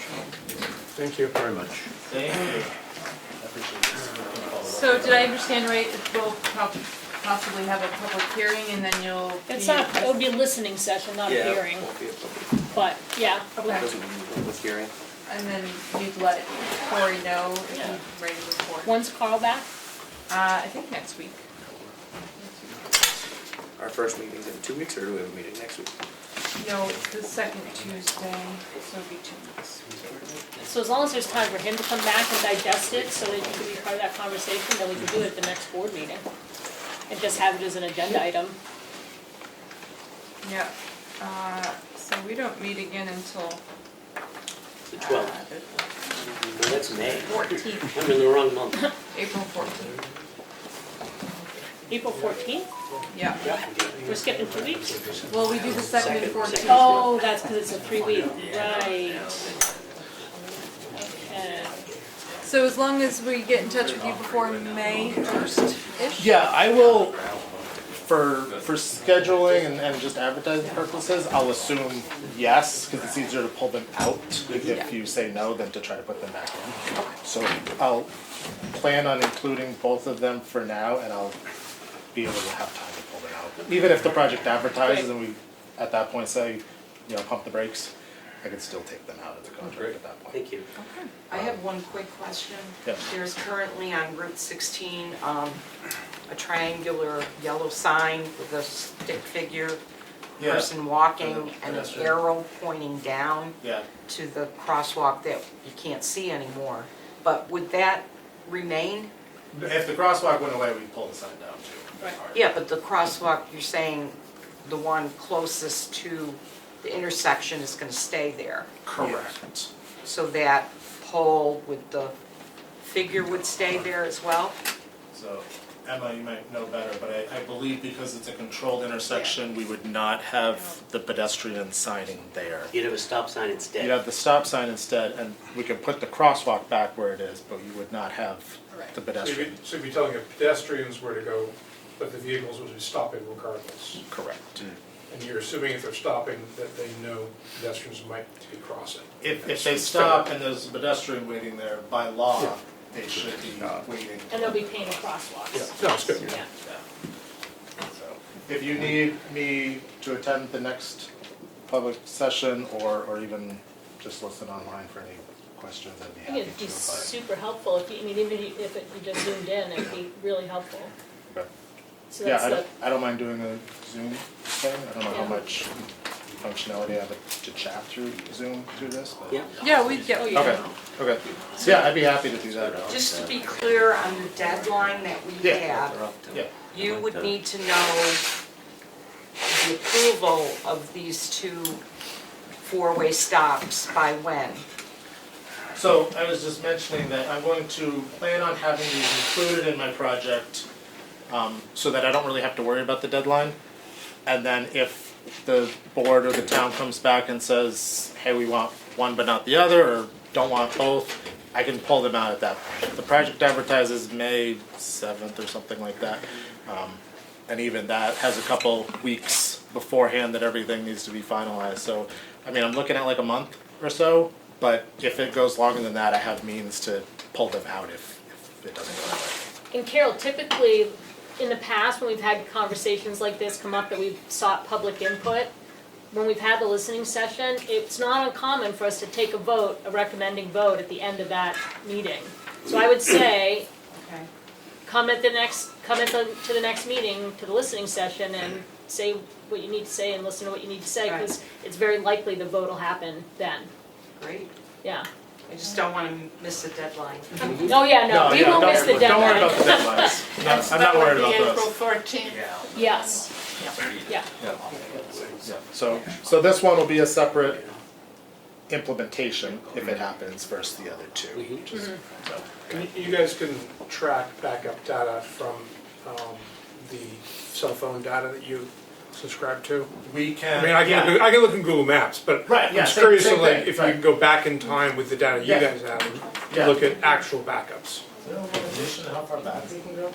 I've never tried to go more than a year or so. That's- But yeah, we that's can. fine. I'm not saying more. Yeah, we can pick any, Okay. you know, if you were like, it really sucked July 4th weekend from 4 to 5 p.m., I could pull that up and say, oh yeah, that was a red line to here. So, Okay. absolutely, yeah. Pretty much any Sunday. Pretty much any Sunday, you can be back from West Osby, like John said, up, you know, past the 4-lane highway in Chicora. Yeah. Lots of nice things to look at. Yeah, if you want to reach out and just Yeah, we'll be in with touch. information for the next one, I'll Sounds be more good. than happy to listen in and Thank help you. with that. Yeah, I'll you. give you the- Appreciate it, everyone. Thank you very much. Good night. Thank you. Thank you, guys. Nobody wants to say hello. That's the exciting stuff. So encouraged. Oh, I forgot we had to report rid of it. Thank you all. Thank you. Good night. Thanks, Glenn. Yes, of course. I'll try to be at the next one virtually as well. That'd be great. I want to shut the door behind you since it'll be chatting. Thank you.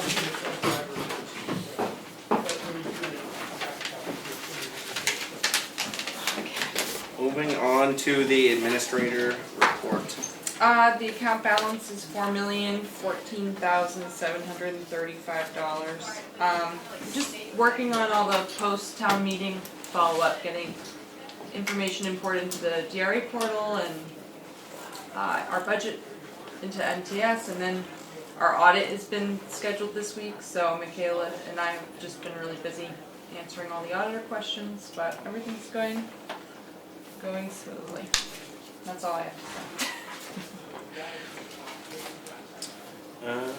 Moving on to public input again. Is there any public input? You can skip the select board Oh, updates. jeez, I'm sorry. It was right at the bottom. It's hidden. All right, not public input. Select board update. Nothing to report. Just that things are going well at the transfer station, the snow melt is revealing much of the stuff we have left to do, trying to work on the roads when things dry out a little bit, since it's getting a little gnarly going around the back side of the recycling building there, or not recycling, the, I guess, commodity drop-off area, I'll call it. The can shed. The can shed. It's that time of year. It is. Cameras are half installed, actually, Emily, I didn't know if you had any update on where the rest of them are. No, I meant to catch Rick today and ask him. Okay. He's in charge of Okay. scheduling that, so. I can reach out to him there, that's fine. I haven't done enough. But those are well underway, which is good to see. Yeah, that's about it. Cool. Planning board had a work session last Wednesday and gave input on the draft application form for the regulatory compliance certificate. And we started with the form that we created a year ago that everybody looked at that was going to replace the building notification form, and we're building out from there. And it's more complicated than the simple building notification form because the request for application and then the return applications and the fees are all going to have to go in, get funneled through this person. So we're coordinating the different regulation applications with the fees. We're trying to see if the existing fees on applications are actually still relevant, if they need to be changed at all. And we're looking at, we're trying to estimate time on hand that the compliance agent would have to put on different kinds of requests or applications. Emily, can you? Hey Becky, do you want to be unmuted? You can just mute her. Mute her. Oh, there we go. Okay, thank you. So it's taken a lot. As soon as we get a completed draft, I'll bring it to the board. The planning board has to approve it because it was their ordinance, so they create the form for it. We'll have to have a hearing on fees and fines because we have to have public input on that whenever we change fees or fines. Mm-hmm. Yeah.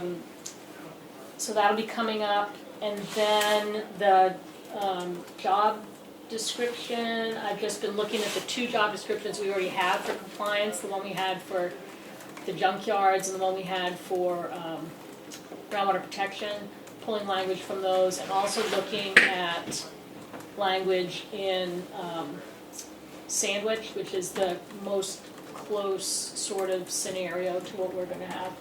So we'll have a rough draft. So hopefully at the next select board meeting, you'll have rough drafts to look at of application, recommended fees and fines, and job description.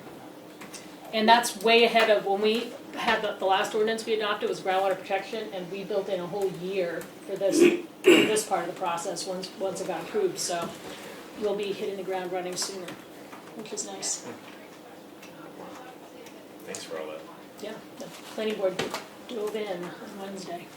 Nothing really for me. I thought town meeting went pretty well overall. We weren't there till midnight, so that was cool. And yeah, other than that, nothing. We'll get some good weather soon. Yeah, beautiful. I know the roads are almost dry. Can we vote on that? Yeah. Moving on to public input. Is there any public input? Hi, it's Becky. Hi. I had a question that didn't get asked before everybody left, but I was just wondering that the road that goes by the library, is it going to play into this intersection? Because a lot of people turn there to use that road to go north instead of coming all the way down to the intersection. His presentation, or his data did say that 9% of people traveling, what would it be, west on 113, that were taking a right-hand turn. Only 9% of the people doing that use that crossroad. I'll call it the crossroad. I have a question, is that road owned by the town or is it owned by the state? I believe it's owned by the town. I assume it's a town road. Yeah, I would think so. It's the perfect sneak route, so I'm surprised more people don't use it. We'll have I've lived there forever, I don't even think of using it, which is funny. It's easy to miss, it looks more like a But driveway. I must never take a right hand turn there, so Well, it one of doesn't the very well. reasons it gets missed is because there used to be a sign on it that said one-way direction posted and pointed down towards 16. And now the one-way only points up Route 113. So it's a town road, I think we need to turn the sign so that it actually faces down the road to use it. Okay. You can ask Richard. I'll ask Richard. Yeah. Maybe something messed with it. Any other public input? I'll just add, I came because I had concerns about the traffic on Route 16, and my questions were answered tonight, so I really appreciate it. And I also really appreciate the time and thoughtfulness that you put into managing things for the town, so thank you. Thank you. Susan. Welcome. Yeah. Is there any other public input? I was just echo Susan, so I'm gonna be quiet. Oh, you're there, Maureen. We can hear you. Your turn. Maureen's got something. I think she She just said she'd lied. be quiet, because she was just gonna echo. Hearing no other public input, we'll move on to the signature file. I make a motion to approve the select board meeting minutes dated February 24th, 2026. Second. Roll call vote. You say yes? Schaefer, yes. Prentice, yes. Roberts, yes. 4 yes, 0 no. I make a motion to approve the driveway permit application map 206, lot 18, sublot 4, the gravel tax levy for map 210, lot 3, the intent to excavate for map 210, lot 3. I'm going to keep going. The raffle permit application for Friends of the Cook Memorial Library. The raffle and event permit application for the Arts Council of Tamworth, as well as the accounts payable in the amount of $511,523.40. Second. And discussion is the school payment is $375,000 of that. The New Hampshire retirement is $17,892. And There's also just all the petition warrant articles. yeah, the petition warrant articles. So, no other discussion, roll call vote. Did you say yes? Schaefer, yes. Prentice, yes. Did you have discussion? Nope. Okay, Roberts, yes. But I'm gonna say that, Emily got the, it's not about the Okay. signing, the change to the raffle. Oh, yeah. The state law change, so you don't have to, if you're selling raffle tickets, like sitting out at the library at your garden day and you're selling raffle tickets, you don't have to come before the town anymore if they're being sold at an event that lasts fewer than 12 hours. Cool. So it just frees it up, so you don't have that boundary for making $98. I also make a motion for the, sorry. I'm done. I also make a motion for the timber yield tax levy for map 405, lot 21, in the amount of $1,434.50, as well as map 413, lot 32, for $2,133.23. Second. Roll call vote. Did you say yes? Schaefer, yes. Prentice, yes. Roberts, yes. 4 yes, 0 no. I am moving on to, I make a motion to go into non-public under RSA 91-A:32C section 1, as well as RSA 91-A:32C section 2 at 7 o'clock. Second. Did you say yes? Schaefer, yes. Prentice, yes. Roberts, yes. 4 yes, 0 no. You guys expect to make any kind of decision or announcements after? No, we're gonna Probably sign. a motion to sign adjourn papers. when we get done. Signing, yeah. Great, thank you. This says one RSVP, in case you do what I do, I almost shoved it in my bag, but I looked at it.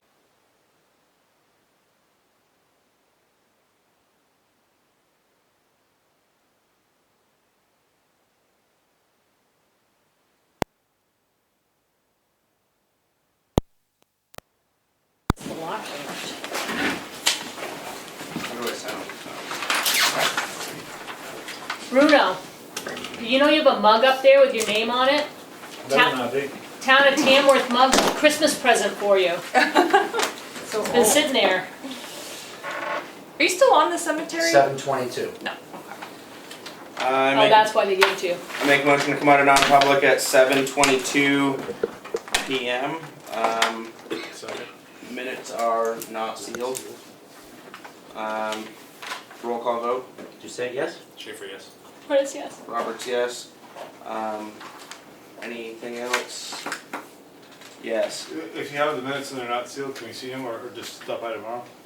What does it usually take you, 4 days, 4 Take me a days? couple days. She has 5 business days. I've got 5 business days, but Sure. yeah, I'll have them posted by Friday probably. All right, fair enough, thank you. Motion to adjourn. Second.